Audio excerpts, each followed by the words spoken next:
Salut à tous les gars, on se retrouve pour un nouveau podcast. Aujourd'hui, on est accompagné de Thibaut de chez Smart Strong. Donc, on est ensemble aujourd'hui on va rentrer directement dans le vif du sujet, hein, pour faire un podcast sur les suivis kinés. Bon, déjà, vous pouvez voir que j'ai une petite couronne de roi, j'ai mangé toute la galette.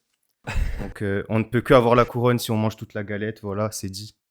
Effectivement. Mais il faut quand même pas avaler la fève. Ouais, Par oui. chance, tu ne l'as pas avalée, donc tu Non, non. peux te. Enfin, après, même si tu l'avales, en fait, tu seras le roi. Donc, dans tous les Je cas, serai tu le seras le roi, roi. Mais exactement. au moins, tu ne l'as pas avalée, tu ne t'es pas fait mal et tu ne devras pas aller la chercher dans tes toilettes.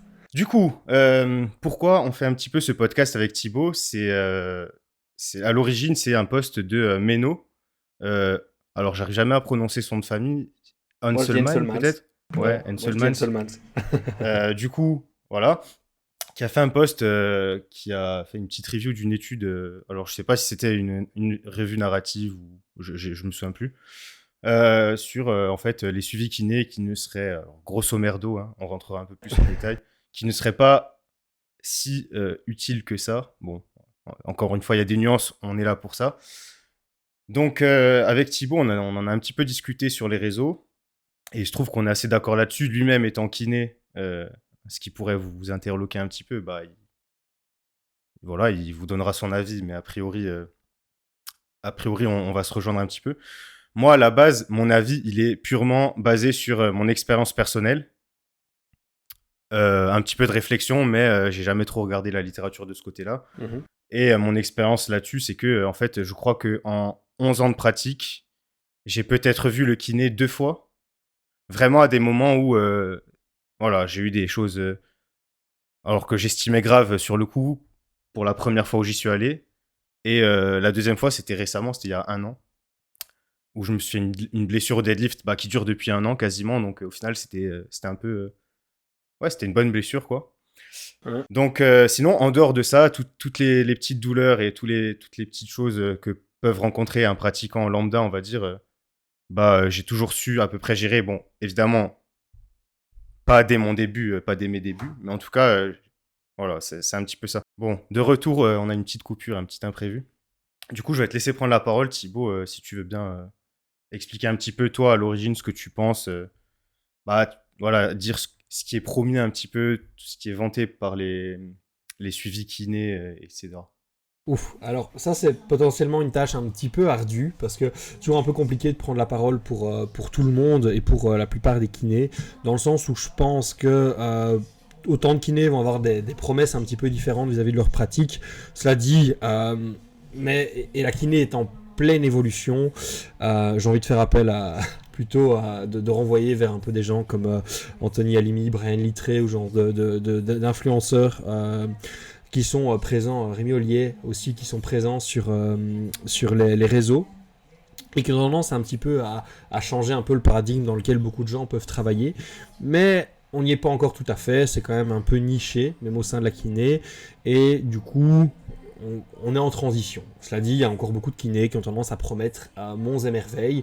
J'en vois encore des profils plutôt connus, parfois de manière générale dans l'aspect santé, parfois un peu plus spécialisés dans la force athlétique, où on promet de résoudre les douleurs, de vous rendre, j'ai pas envie de dire, bulletproof, presque, le fait que vous ne pouvez pas vous blesser, qu'il faut travailler un certain muscle et on peut dire adieu à tous les problèmes de dos, ou on va travailler un muscle et on va ne plus se blesser. Donc il y a un peu cet aspect préable qui s'insinue un petit peu dans le monde de la force athlétique, mais surtout beaucoup de kinés ont tendance à dire que on va résoudre les problèmes de douleur qui sont parfois, comme dans ton cas, présents depuis déjà un certain temps, très vite, avec quelques séances. Et c'est plutôt autour de ça que la plupart des gens ont tendance la plupart des kinés ont tendance à faire un peu un fonds de commerce. C'est vraiment résoudre les problèmes de douleur. Première chose, c'est qu'il faut savoir, c'est que la plupart des kinés, on n'est pas très bon pour ça. La médecine n'est pas très bonne pour ça non plus, d'ailleurs. Si la douleur était aussi simple, qu'on pouvait la résoudre simplement, ce serait tellement plus magique. Mais voilà. Et ça, c'est à peu près le gros paradigme qu'on va retrouver la plupart des gens. Pourquoi ? En fait, parce que la plupart des gens, quand ils vont chez le kiné, leur plainte, c'est tout simplement d'avoir mal en premier lieu. très souvent maintenant, et moi je creuse un peu plus lors de mes bilans, c'est plutôt s'orienter vers un peu qu'est-ce qui est, c'est plutôt vers la fonction, les restrictions de participation, les restrictions, enfin ce qu'ils ne peuvent plus faire dans leur vie de tous les jours, et c'est plutôt là-dessus que j'essaye moi de travailler. Personnellement, je sais qu'il y a aussi un shift de manière générale de la kiné aussi vers ça, mais je trouve que dans le sport, on a encore tendance à, beaucoup de gens vont se dire kiné du sport, sans forcément être kiné du sport, sans avoir le titre, qui en tout cas en Belgique est un certificat d'université. Je pense qu'en France c'est un diplôme universitaire qui serait l'équivalent d'un certificat d'université. D'autres vont avoir tendance à juste, parce qu'ils sont sportifs et qu'ils travaillent dans le sport, vont dire qu'ils sont kinés du sport, alors qu'ils n'en ont visiblement pas le titre. Enfin voilà, ça c'est une première chose. Et je pense que le sportif étant quelqu'un qui est, si on veut d'une certaine manière, très superstitieux, a tendance à parfois accorder beaucoup de crédit à des gens qui promettent en fait des méthodes miracles pour juste résoudre un problème. Et voilà, malheureusement, j'ai envie de dire, il n'y a pas vraiment de méthode miracle. Ça, on s'en doute. Hein. Je sais que les gars de Strength Development sont bien au courant de cela. Et voilà, c'est un petit peu une question un peu étrange parce que, disons, quand je dis étrange, c'est plutôt dire quelles sont les intentions de mes confrères, et la plupart n'ont pas cette intention-là. Des gens travaillent différemment, donc ce serait ce que le tableau que je dépeins est un petit peu caricatural, c'est un petit peu exagéré, mais n'y voyez pas là une attaque envers tous mes confrères kinés. Je tiens à le dire. Oui, évidemment, le titre du podcast est un petit peu provocateur. On est sur YouTube, on est sur Internet, les gars. Hein. Donc, moi, je suis assez d'accord. Je trouve qu'il y a quand même tout ça, toutes ces allégations, elles viennent quand même sous fond de beaucoup de biomécanique du mouvement.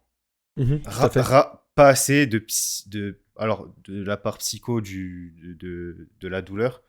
Peut-être pas assez, comme tu dis, une approche, on va dire, tournée vers la fonction, ou plutôt pas la fonction, mais le retour à une activité progressive, etc. Et souvent, voilà, on essaie de vendre un petit peu un exercice, des trucs magiques, comme tu dis, hein, voilà, les move prep, les préhab, les machins.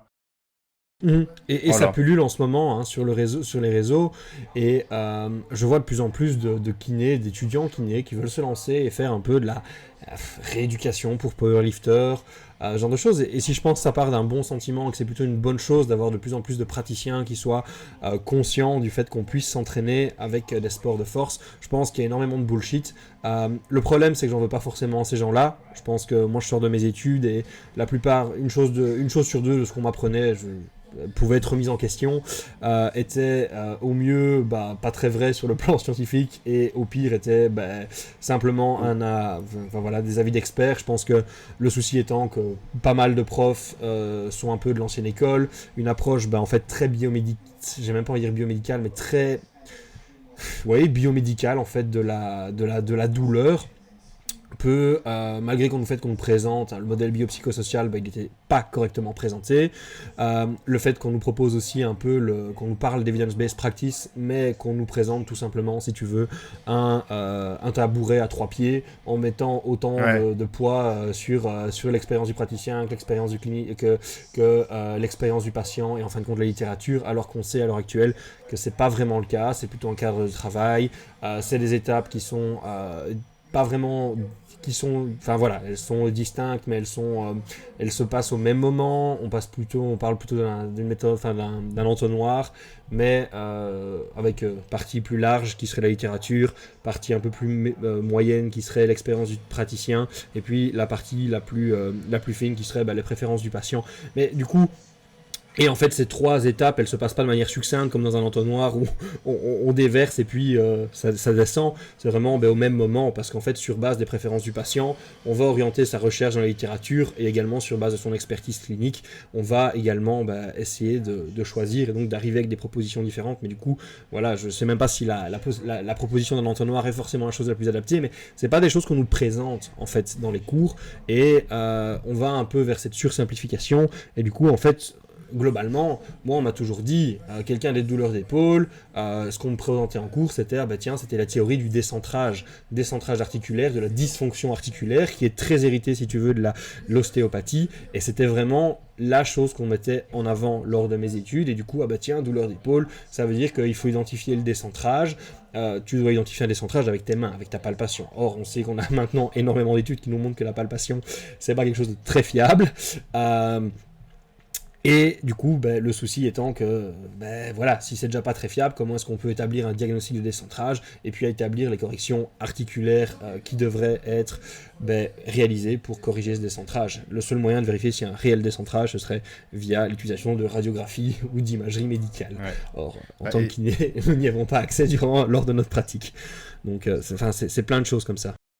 Ouais, évidemment, si le diagnostic de base est mauvais, forcément la direction que prendra la prise en charge ne sera pas bonne, en tout cas au début. Après, évidemment, j'imagine que vous fonctionnez par essai-erreur aussi un petit peu, même vous, les grands kinés et les grands médecins, parce que certains pensent que parce que on est kiné ou médecin, bon, tu es kiné en l'occurrence, moi je ne suis pas du tout, ou médecin, ça y est, voilà, il n'y a plus besoin d'essai-erreur.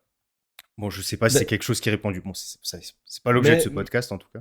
Mais on pourra en reparler parce que c'était un des trucs pour lequel je souhaitais... On y répondra parce que c'est quelque chose de très très intéressant et c'est vraiment quelque chose qu'on va essayer d'intégrer de façon de manière générale dans le raisonnement clinique. Donc le raisonnement clinique, on va avoir un peu, si tu veux, cette étape qu'on appelle la métacognition et en fait qui va nous permettre de réévaluer le processus et de se dire, ok, est-ce qu'on observe une amélioration, des modifications dans le comportement par exemple du patient face à la douleur ou différentes choses, mais parfois si on n'observe pas d'amélioration, c'est qu'en fait on n'a peut-être pas eu la bonne hypothèse diagnostique dans un premier temps et il faut réévaluer.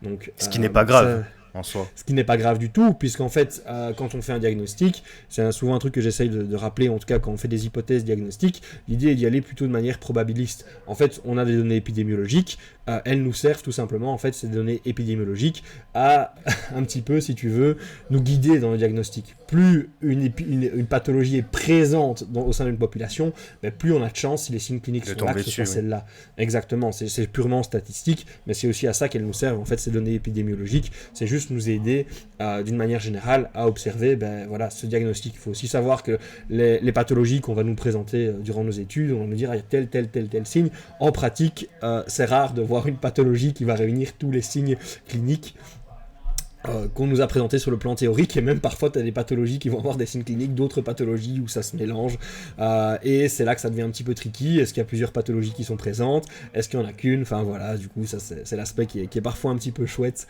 il faut le reconnaître, et qui est plutôt chouette, je dois le dire. Ne partez pas parce que Thibaut a dit statistiques, s'il vous plaît, on a encore des choses à dire. non, on reparlera un petit peu de statistiques si tu le souhaites, mais vraiment très basique, très mais basique. Je pense que c'est un point qu'il faut aborder parce que bon, les gens en ont peur, mais c'est quand même, ça représente, c'est des données qui représentent ce qui se passe, surtout les données épidémiaux, hein, c'est des données observationnelles, quoi, en général, on observe sur des gens de la vie, entre guillemets, tous les jours. Et très souvent sur des grosses cohortes, au fait. Et par exemple, parce que j'ai fait mon mémoire aussi en fait sur les facteurs de risque de blessures et la prévalence des blessures en powerlifting. Il faut savoir qu'en fait c'est super intéressant parce que quand un athlète vient me voir et dire ah tiens j'ai mal, en fait comme moi j'ai les données de se dire tiens par exemple la plupart des blessures en fait ce sont pas des blessures graves, ce sont plutôt des petites lésions musculaires mais pas forcément des déchirures, c'est ce qu'on va appeler globalement tu vois des strains, genre des gènes, le mot gène. Ouais, c'est ça, mais c'est pas spécialement très fortement identifié, mais du coup, écoute, malgré et selon le mécanisme et selon la chose, je peux plutôt les rassurer grâce à ces données, et surtout ça va m'aider en fait, et de se dire tiens, et c'est vrai que les sites les plus touchés en général, on rapporte le genou, l'épaule et le bas du dos, dans des ordres parfois différents selon les études, mais on sait qu'a priori, ok, c'est quelque chose qui est plutôt courant. Si un athlète a des douleurs, ok, on en est conscient, mais ces données épidémiologiques, elles nous permettent aussi d'éduquer l'athlète, se dire écoute, c'est quelque chose de courant, quelque chose qui est a priori pas anormal, donc selon Bien évidemment, l'athlète s'est retrouvé avec une déchirure du tendon du pec. Ah oui, on va l'envoyer se faire opérer. Je vais pas dire non, c'est tout à fait normal. Enfin voilà, faut rester un petit peu cohérent. Mais voilà, on aurait une douleur un peu aspécifique où on a des douleurs, par exemple, les athlètes vont surtout au niveau de l'épaule, c'est la face antérieure de l'épaule. Bah, ça peut être le long tendon du biceps, c'est des choses parfois un peu courantes qu'on va retrouver. Ou alors des douleurs un peu de coude avec le lobar. Mais bon, c'est des choses qui sont décrites dans la littérature, dont on a connaissance. Et du coup, bah voilà, a priori, on sait que ça fait partie de la chose et ça peut nous aider parfois à adapter un peu notre prise en charge ou en tout cas les conseils qu'on va donner de ce côté-là. Ouais, Donc c'est important l'épidémiologie. Il y a aussi un petit peu les douleurs éclairs que j'appelle éclairs. Alors je sais pas s'il y a des données là-dessus, mais tu sais les douleurs qui partent très vite et qui arrivent on ne sait pas comment ou pas trop comment et sans faire grand-chose, 2-3 jours après elles sont plus là. Et c'est pour ça que souvent, moi, je dis à mes athlètes d'attendre toujours au moins 2-3 jours avant de commencer à faire quelque chose. Bon, évidemment, si on me rapporte une douleur 8 ou 9 sur 10, bon, c'est pas la même. Mais bon, je sais pas si ça te parle. Mais bon, bref. Tout à fait, ça me parle, mais c'est pas le sujet, on pourrait déjà en reparler, Exactement. mais globalement un petit mot, je pense que la douleur, il faut savoir que ça fait partie de l'expérience humaine, enfin de l'expérience de la vie de manière générale, parce que les animaux aussi ressentent la douleur. C'est malheureusement quelque chose qui voilà, on va tous l'expérimenter à un moment dans notre vie. La question est de se dire comment est-ce qu'on réagit face à elle. Il y a plein de déterminants socioculturels qui vont influencer notre réponse face à la douleur. Et ben voilà, toute douleur n'est pas... C'est drôle parce que je travaille à l'heure actuelle pour Chronique de la douleur, Pirelli, sur une formation. Et notamment, on doit définir la blessure. Et on pourrait croire que c'est simple de définir une blessure, mais non, en fait, pas du tout. Il y a plein de définitions dans la littérature, c'est vraiment très compliqué. Est-ce que la douleur suffit que pour définir une blessure, ou pas vraiment ? Parce qu'en fait, il y a des douleurs qui vont pas du tout impacter notre entraînement, on va pas devoir l'adapter. Est-ce que c'est vraiment une blessure ? Ouais. Ou pas. Et ça est-ce qu'il y a une lésion ou pas, tout ça, toutes ces questions. Ouais, globalement, toute douleur ne veut pas dire qu'il y a lésion. Ça peut être lié à plein de choses et je laisserai des spécialistes comme Anthony Alimi, Pirelli qui a peut-être un peu plus creusé le sujet que moi, Pirelli Bernard, donc Chronique de la douleur, qui pourront peut-être plus vous en apprendre là-dessus. Que je vous invite à suivre sur les réseaux, hein. Ils font du très bon contenu. Exact. Et du coup, enfin voilà, je pense qu'il y a plein de raisons qui peuvent expliquer ça, mais a priori, voilà, comme tu le dis, s'il y a une résolution assez rapide des symptômes, a priori, c'est que c'est probablement pas grave et qu'il ne convient pas forcément de... Il faut mettre le patch. Je crois que c'était Sanofi là qui ont fait ça pendant les JO. Le patch qui te promet de réduire la douleur en 5 jours. Voilà. J'avoue ne pas avoir trop prêté attention. J'ai suivi les JO de loin en fait. Pour être honnête, je regardais pas trop. Et quand je regardais, c'était simplement avec ma copine et son père. On regardait plutôt le judo. Le reste, j'ai vraiment pas trop suivi. J'avoue que j'étais pas trop. Enfin bon, pour plein de raisons plutôt sur la gestion des jeux. J'ai pas suivi. Hein. Moi, j'ai juste suivi cette histoire de patch Sanofi qui utilise l'évolution naturelle de la maladie. Ouais, mais voilà, ça c'est des choses, ça c'est courant.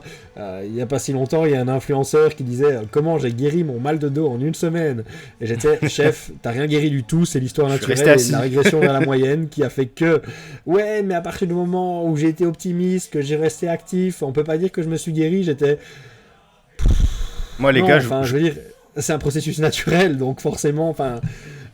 Je sais pas si ça t'est arrivé, mais moi, ça m'est arrivé beaucoup de fois de rien faire et mon dos, par exemple, je tweak my back, comme on dit. Donc, je me fais un petit peu mal au dos sur un entraînement. Le week-end passe, je fais rien de spécial, je continue ma vie, quoi. Alors, peut-être que ma vie est suffisamment active, hein, je sais pas. Et j'arrive le lundi ou le mardi et voilà. Hein, j'ai eu le cas il y a un gros mois et demi. J'ai compris ce que c'était qu'une douleur sidérante. Je fais ma séance de deadlift, dernière du bloc, gros fat PR. Puis je fais mes back-off, deadlift. Et en fait, la dernière rep de ma dernière série de back-off à 195 kg, ce qui pour moi, c'était quasi 100 kg de moins que ma charge de travail. Hein. Enfin, c'était 87,5 kg de moins que... Ouais, c'est ça. Que ma charge de travail. Sur mon top 7. Je me suis fait un lumbago à tel point que j'avais l'impression que j'allais perdre connaissance et que j'avais envie de vomir. Ah oui. Ah oui. Je me suis dit, putain, je me suis cassé le dos, j'appelle l'ambulance. Bon, au bout de 5 minutes, j'ai retrouvé un peu mes esprits, j'ai pu bouger. Et je suis allé travailler. L'enfer pour rentrer, sortir de la voiture. Je te dis pas quand t'es kiné que tu dois montrer des exercices et que tu sais déjà même pas toucher le genou. C'est le patient qui te réhab après, finalement. Ouais, mais alors, t'es sûr, Thibaut, que ça va bien Ouais, mettez-vous dans cette position. Et du coup, bah voilà. Puis le lendemain, je me lève. Franchement, très très très compliqué.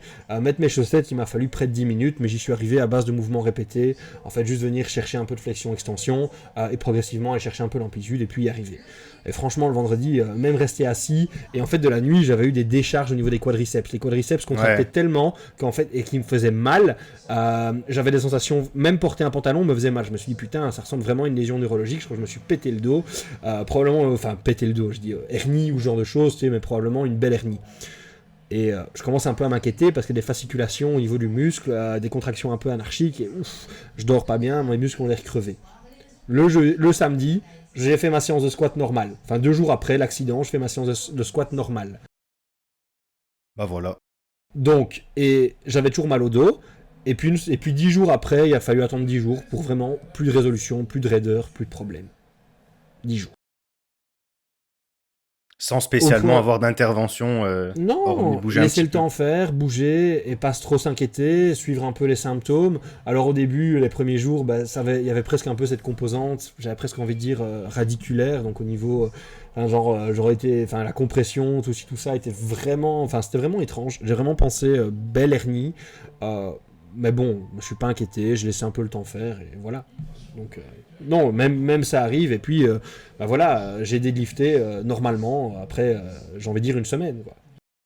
Ouais. Bah voilà. Donc, les gars, vous avez un exemple. Vends un suivi kiné, mec. Et fais rien. Ne fais rien. Voilà. Non, parce que je pense qu'il y a plein de choses qui peuvent être mises en avant dans un bon suivi kiné.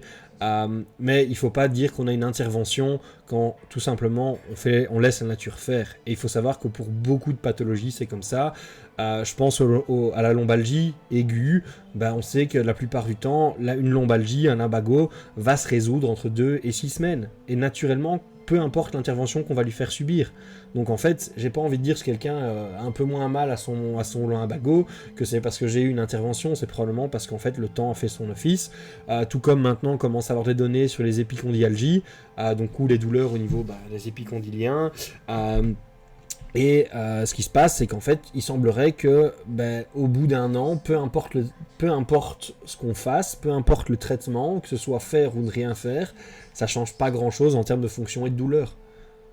Donc l'évolution naturelle de cette pathologie-là est plutôt lente, elle va se passer entre 1 an et 2 ans, semblerait-il, et que, en fin de compte, ce qu'on fait n'a pas tant d'importance. Est-ce pour autant que le suivi kiné est inutile ? Non. Non. Vraiment pas. Je pense qu'il y a une autre manière de consommer les soins de santé qui pourrait être mise en place, qui pourrait être vue. Là, on va rentrer dans un débat qui serait plutôt sociétal. Je sais qu'en plus, en ces périodes d'austérité, il y a des millions à économiser dans les soins de santé. Donc, si quelqu'un dans un ministère a envie d'écouter mes idées, je suis prêt à les partager. Mais voilà. C'est le moment de revendiquer, là. Mais par exemple, c'est de se dire que tiens, s'il n'y a pas d'amélioration, enfin, si on sait qu'une épicondyalgie, on est parti pour à peu près 1 an, au minimum. Pourquoi est-ce qu'alors, quand tu vas chez le médecin, on te prescrit 18 séances. Enfin, entre 9 et 18 séances, en tout cas chez nous. Et de se dire, en fait, la plupart du temps, les gens, ils voudront faire leurs 9 ou 18 séances. Et je vois rarement des kinés qui proposent de les étaler. Moi, c'est ce que je fais avec mes patients, quand je les vois. Une fois qu'on a vraiment atteint une réduction, ou en tout cas, que ce soit de la douleur, une augmentation, une amélioration qui est satisfaisante pour le patient, mon but, c'est franchement d'espacer le plus possible, quitte à ce qu'ils ne finissent pas toutes ces séances.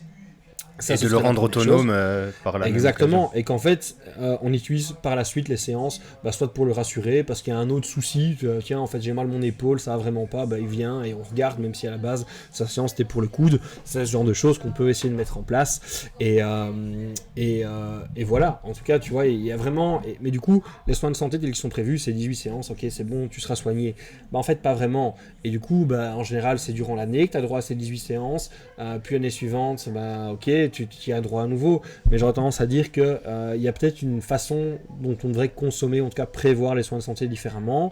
Essayer, personnellement, moi je suis plutôt dans une optique, et j'en discutais avec un coaché qui est également un confrère, un peu plus dans cet aspect, si tu veux, coaching, et donc en fait de pouvoir que les gens aient accès à moi en dehors des séances kiné, ça c'est bien aussi. Tu vois, lui il me disait, en fait je me rends compte que j'ai envie de voir moins les patients, mais en fait je m'assure de rester en contact via WhatsApp vis-à-vis d'eux, les inciter à pratiquer l'exercice physique, quitte à ce que je leur fasse un mini programme sur un bout de papier quand je vais chez eux, qu'ils le suivent plusieurs fois par semaine, qu'ils m'envoient une petite vidéo pour me montrer qu'ils le font.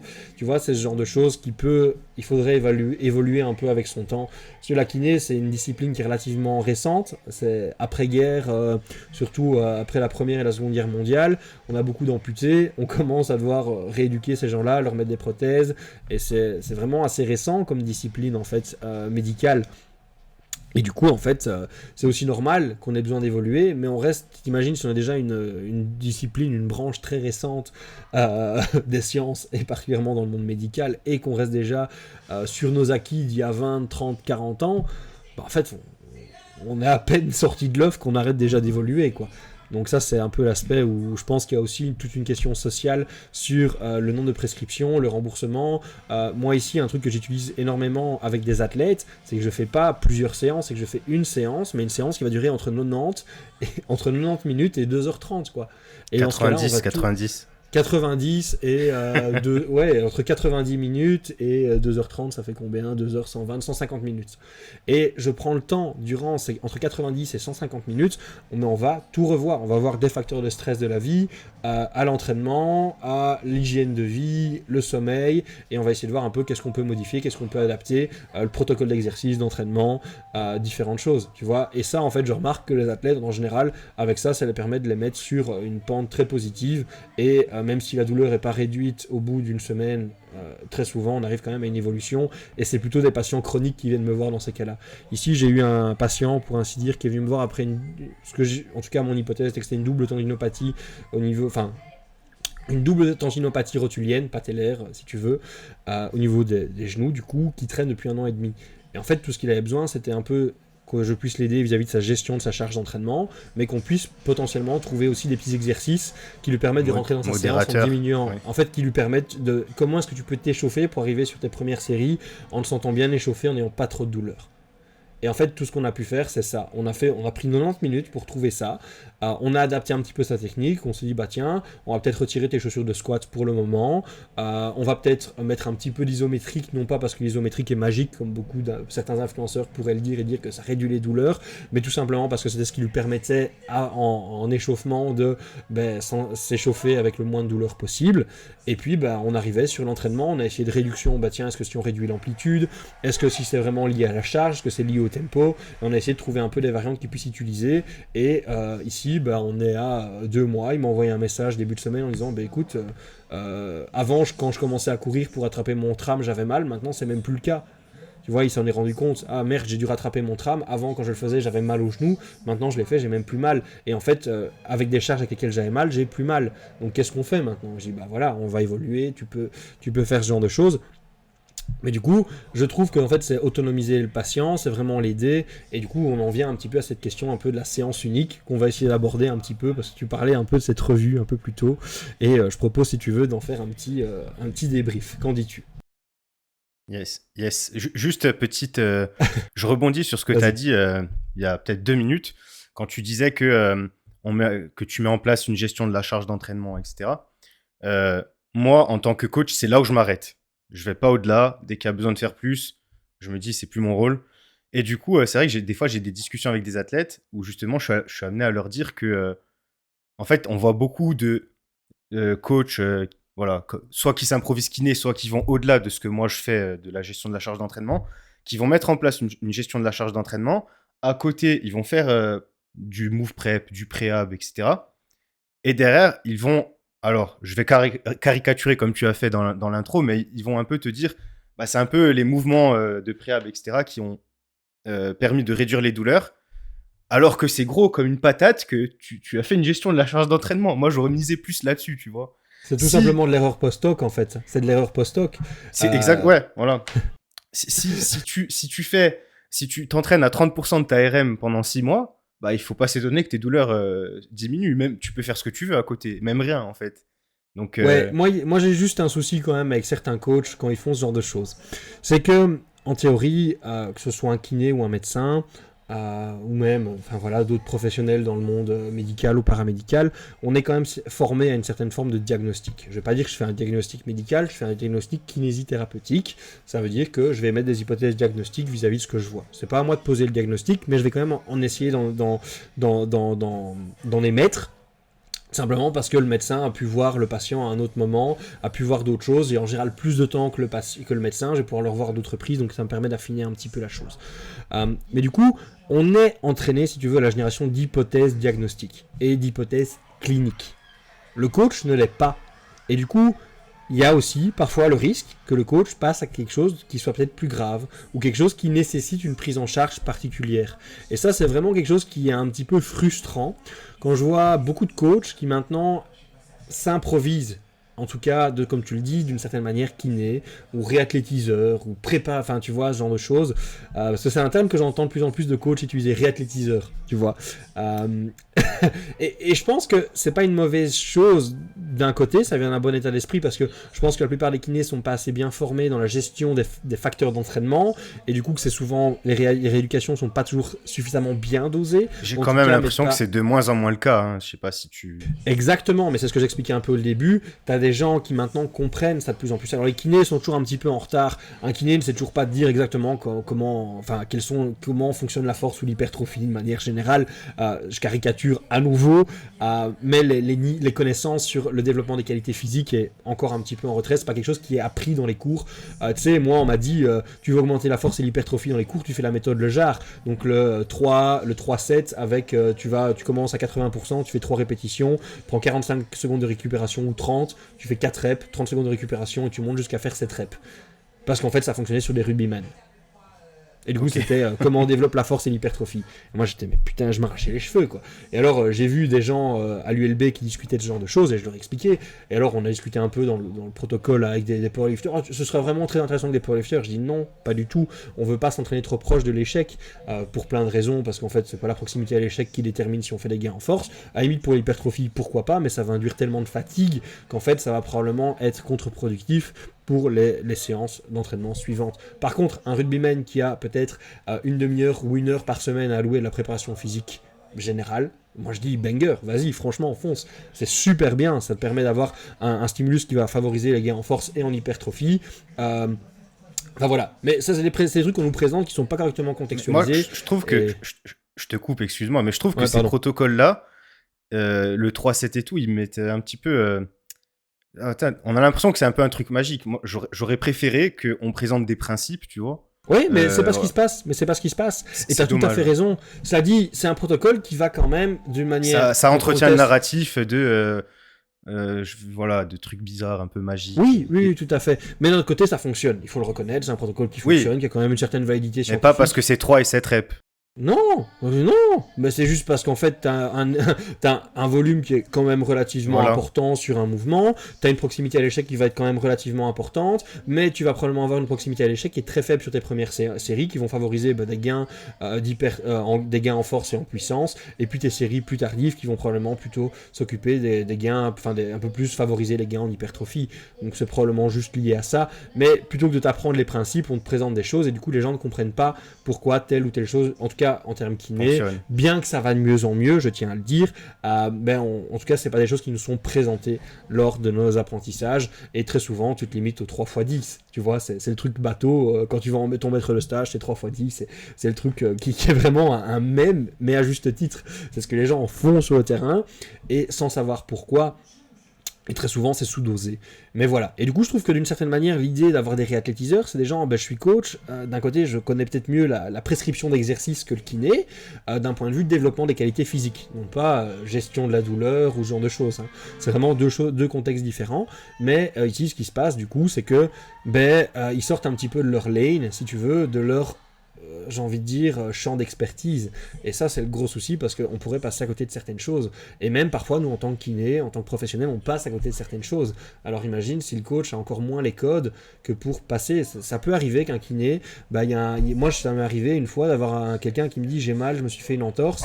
On m'a mis un bandage aux urgences et en fait, le gars, il faisait une thrombose veineuse profonde. Je l'ai envoyé aux urgences, le médecin aux urgences lui a dit non. Je lui ai dit écoute, demande quand même une prise de sang et un écho Doppler. Le gars lui a dit non, pas d'écho Doppler, vous n'avez pas ça, on va quand même faire la prise prise de sang, et effectivement, il avait des dédimères qui étaient plus élevés. Non, attends, je sais plus si c'était des dédimères, enfin soit.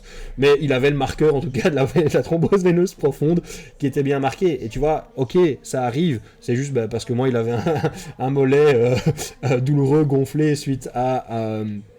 j'ai une compression qui était trop importante, il était inflammatoire, voilà, on peut repasser, et c'est pas grave, tu vois, c'est aussi le principe d'avoir plusieurs personnes qui sont formées au diagnostic, c'est que, tiens, si quelqu'un passe à côté, il y a quelqu'un qui peut potentiellement aussi le faire. Et imaginez, il va avoir un coach sportif qui dit, ah non, c'est pas grave, c'est une petite lésion musculaire, tu peux retourner dessus, et le gars, en fait, il a une thrombose veineuse profonde, et en fait, il envoie son caillot au niveau de ses poumons, et il fait une embolie pulmonaire. Enfin, tu vois, alors c'est très caricatural et je dis pas que ce sera le cas, mais c'est quelque chose qui me fait un peu peur parfois, en tout cas de ce côté-là, et du coup il faut en être conscient, et je pense que c'est vraiment important que les coachs reconnaissent ok, là c'est plus de mon ressort, j'hésite pas à faire appel à quelqu'un, même si c'est 1 heure de consultation entre le coach et l'athlète, pour expliquer un petit peu. Moi ça m'est arrivé de prendre un athlète et un coach, et en fait l'athlète voulait pas écouter son coach, et qu'il a entendu ce que je lui ai dit, il a dit, en fait mon coach avait tout proposé, donc c'est good, ça me rassure, et en fait il était rassuré, et son coach était très content aussi, parce qu'il dit, voilà, j'ai bien fait les choses. Ouais. Mais c'est bête, mais ça fait parfois chambre d'écho, mais voilà. Je pense que le point que tu soulèves là, c'est surtout que la kiné, c'est un champ vaste. Je pense que quand on connaît pas l'étendue d'une discipline, forcément, dès qu'on a 2-3 petits outils avec nous, on a l'impression que... on peut avoir l'impression que ça y est, on a compris. Alors que, justement, tu vois, moi, le coup de ce que tu m'as... J'ai même oublié le terme, tu vois, j'ai même pas le terme médical. Voilà. L'échymose, je crois que t'as dit, je sais même plus. Pour le ce cas que que tu m'as avec cité. la... Ouais, avec bon, bref, peu importe. Je l'aurai jamais de ma vie. J'ai quelques bases, voilà, mais qui s'arrêtent à des bases pour au moins essayer de gérer.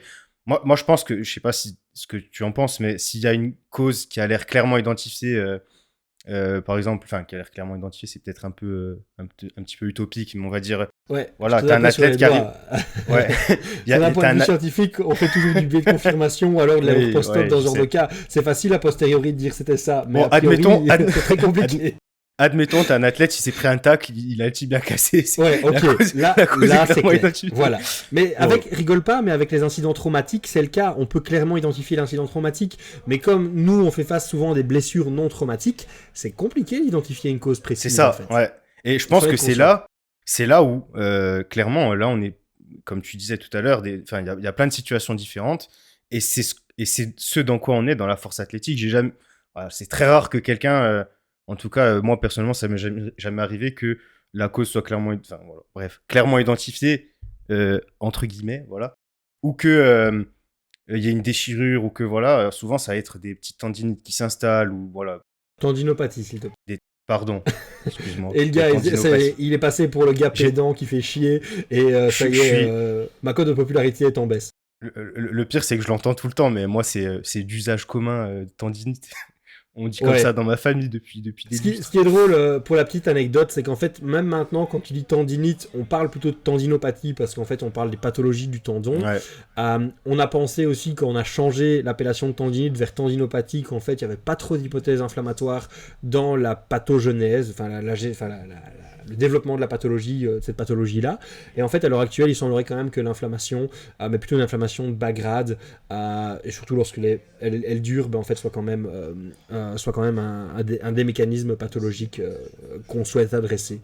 Donc, j'ai envie de dire pendulum swing. Enfin, tu vois, on est revenu de c'est inflammatoire. Non, c'est pas inflammatoire. Ah si, l'inflammation a quand même probablement un rôle. Donc, moi, je dis ça quand les gens disent tendinite, ça me fait rire parce qu'en fait, ils savent pas tout le pourquoi derrière, mais c'est pas voilà. Quand je disais que c'est un champ vaste, je suis aussi ignorant à ce niveau-là.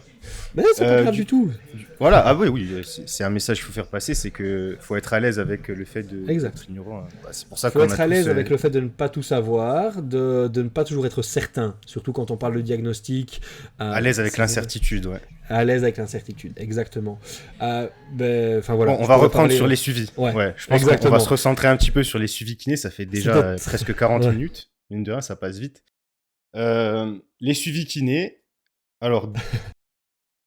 Question très vaste. je crois que tu vas mettre peut-être une minute à réfléchir dessus. Quel est ton avis sur les suivis kinés? Qu'est-ce que toi tu penses de... Bon, par rapport à tout ce que tu as dit, je pense qu'on a un petit peu compris.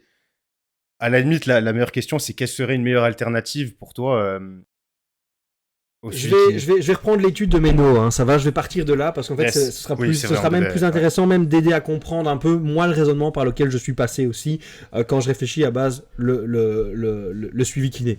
Du coup, l'étude dont on avait parlé et pourquoi on se situait là aujourd'hui, parce qu'on est quand même parti un peu, peu partout, mais c'est très très Ouais. intéressant, elle est intitulée One and Done. The effectiveness of a single session of physiotherapy compared with multiple sessions to reduce pain and improve function and quality of life in patients with musculoskeletal disorder. A systematic review with meta-analysis. Donc ça a été fait par Dubé et collaborateurs. C'est sorti en juin 2024. Et du coup, c'est une revue systématique avec méta-analyse. Globalement, on peut revenir directement sur les résultats, mais je vais plutôt parler des limitations parce que c'est vraiment ça qui va nous intéresser et qui va te permettre de peut-être mieux comprendre et de répondre à cette question. Donc, de manière générale, les résultats, ils pourraient être résumés de la manière suivante.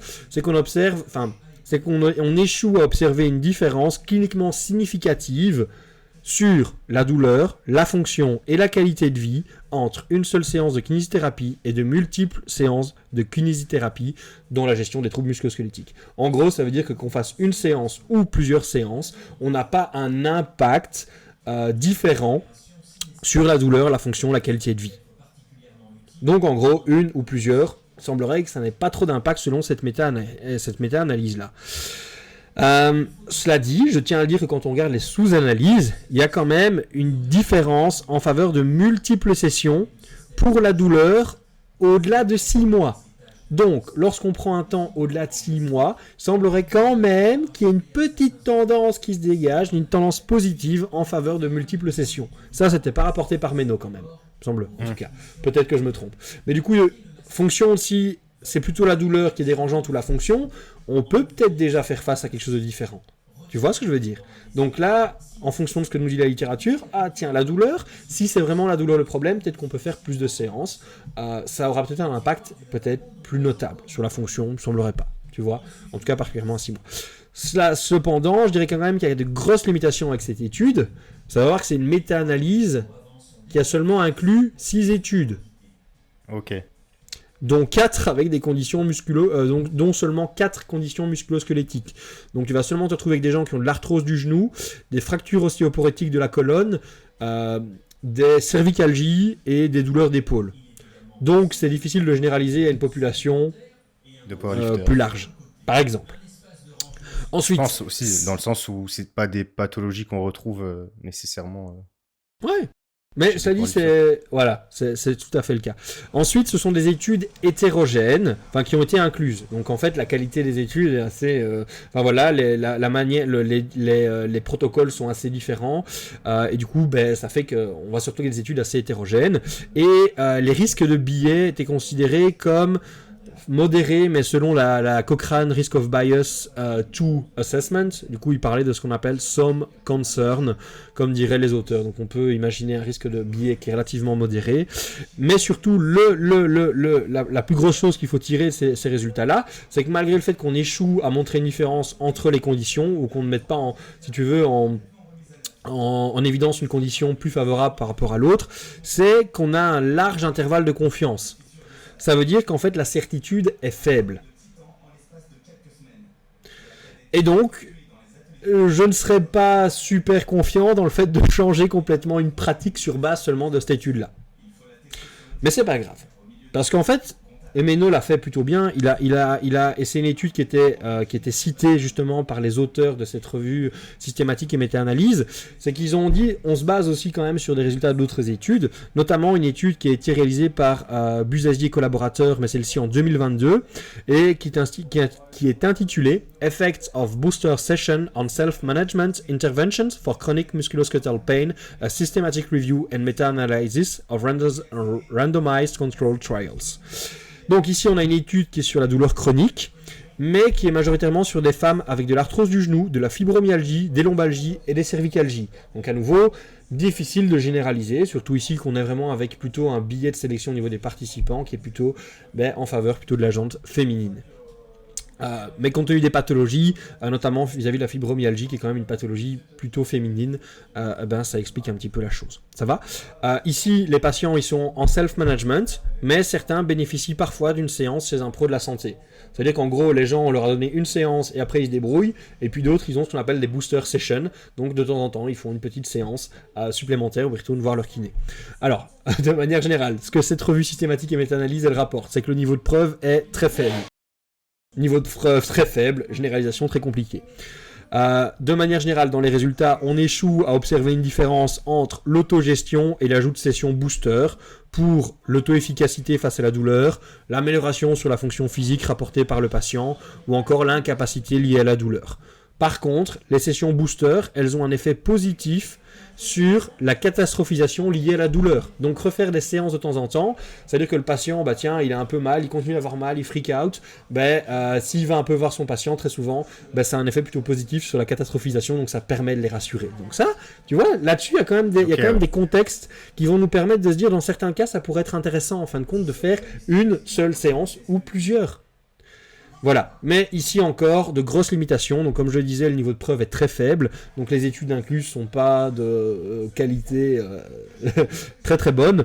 On observe encore une très grande hétérogénéité des études. Les risques de biais ici sont élevés, car en fait il n'y a pas de conditions en aveugle, et l'intervalle de confiance est très large. Donc à nouveau, la certitude est plutôt faible. Alors, une des hypothèses des auteurs, et je la partage probablement, c'est qu'on ne voit pas un effet marqué en faveur des booster sessions par rapport au self-management, car en fait ce qui est fait lors des sessions booster est très ou trop fortement similaire à ce qui est déjà, en fait, à ce qui est fait en self-management. Ok. Et du coup, en fait, c'est probablement parce que les interventions diffèrent pas assez. Et du coup, en fait, l'idée, ce serait que faire peut-être, si on veut faire ces booster sessions ou faire plus de séances, ce qu'il faut, c'est probablement orienter un peu le traitement de manière différente. Et eux, ce qu'ils proposent notamment, c'est vis-à-vis l'ajout de thérapie cognitivo-comportementale, qui semble en fait être une option thérapeutique tout à fait prometteuse, telle que dans la gestion des douleurs chroniques, telle que le propose Peter O'Sullivan, notamment dans le traitement de la lombalgie. Et du coup, ça, c'était un peu leur hypothèse. Et moi, je serais plutôt partisan. Je partagerai en tout cas en partie cela avec eux. Donc voilà, de manière générale, j'aurais quand même tendance à dire que je n'ai pas envie de remettre, tu vois, toute la pratique de kiné en question et de se dire, en fait, une seule session c'est suffisant, parce qu'en fait, je pense qu'il y a quand même de gros bienfaits à avoir de multiples séances. Par cela, en fait, je dirais que ne serait-ce que bilanter et monitorer les progrès, ça veut dire qu'en fait, si tu bilantes, en fait, bilance ta première session, et puis en fait, si tu veux observer si la personne évolue plutôt bien, tu vas déjà faire d'office plusieurs sessions. Donc bilanter, monitorer les progrès. Par exemple, dans le cas de pathologies qui vont être plutôt neurodégénératives, ça pourrait essayer de se dire, voilà, est-ce qu'on observe une accélération, ou est-ce qu'on arrive à avoir un certain maintien de certaines compétences. Donc ça déjà, voilà. Bon, une pathologie neurodégénérative, j'ai tendance à dire, il faut utiliser la science de kiné, ça sert à rien. Donc on est déjà un peu hors de ce cadre-là. Déjà par rapport à ce qu'on disait vis-à-vis des études, on n'est plus dans ce qu'on appelle les troubles musculo-squelettiques. Mais soit, ça pourrait quand même être utile. Pour moi, il est parfois nécessaire de pouvoir affiner, repréciser, modifier le diagnostic. J'ai par exemple eu un athlète, pas un athlète, j'ai eu un patient, il est venu me voir avec ce qui semble être un syndrome fémoro-patellaire, donc douleur au niveau syndrome douloureux fémoro-patellaire, tel qu'on l'appelle à l'heure actuelle, et donc douleur, si tu veux, à la face antérieure du genou, qui est plutôt liée à la mécanique et ce genre de choses. Et en fait, à chaque séance, il avait une nouvelle plainte. Et en fait, on s'est rendu compte à la fin, en creusant et tout ça, il y avait de l'hépatite, il y avait d'autres choses, mais qu'en gros, moi je pense que mon hypothèse était, il avait de gros troubles, j'ai pu remarquer qu'il avait une diminution du pouls rétromalléolaire et un peu aussi au niveau le pouls pédieux. Du coup, en fait, j'ai l'impression que son pied ne recevait pas autant de sang, et il s'est avéré qu'en fait, il avait une artériopathie qui commençait, une artériopathie oblitérante des membres inférieurs. Donc en fait, l'afflux sanguin commençait à diminuer, et en fait, il a commencé à avoir des douleurs un peu plus neurologiques, en fait, neuropathiques, qui étaient liées à cette diminution de l'afflux sanguin.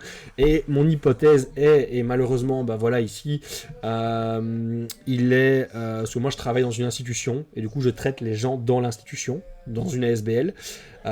Et le gars est sorti, donc il est sorti un peu du pool des gens que je peux soigner, malheureusement.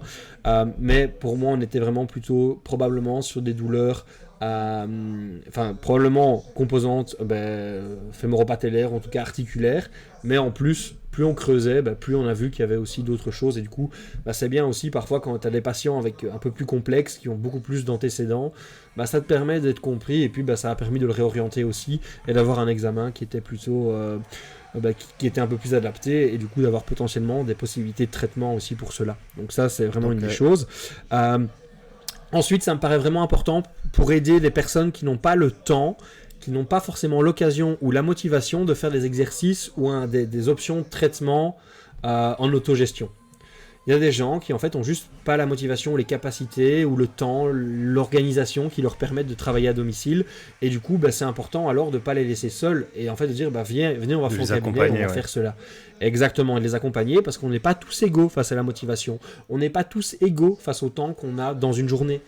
Et donc une mère qui doit s'occuper de ses 2 enfants va lui dire 2 enfants en bas âge qu'elle doit faire peut-être une heure de sport 3 fois par semaine. Tu crois que ça va être possible ? Moi, je pense pas. Ouais.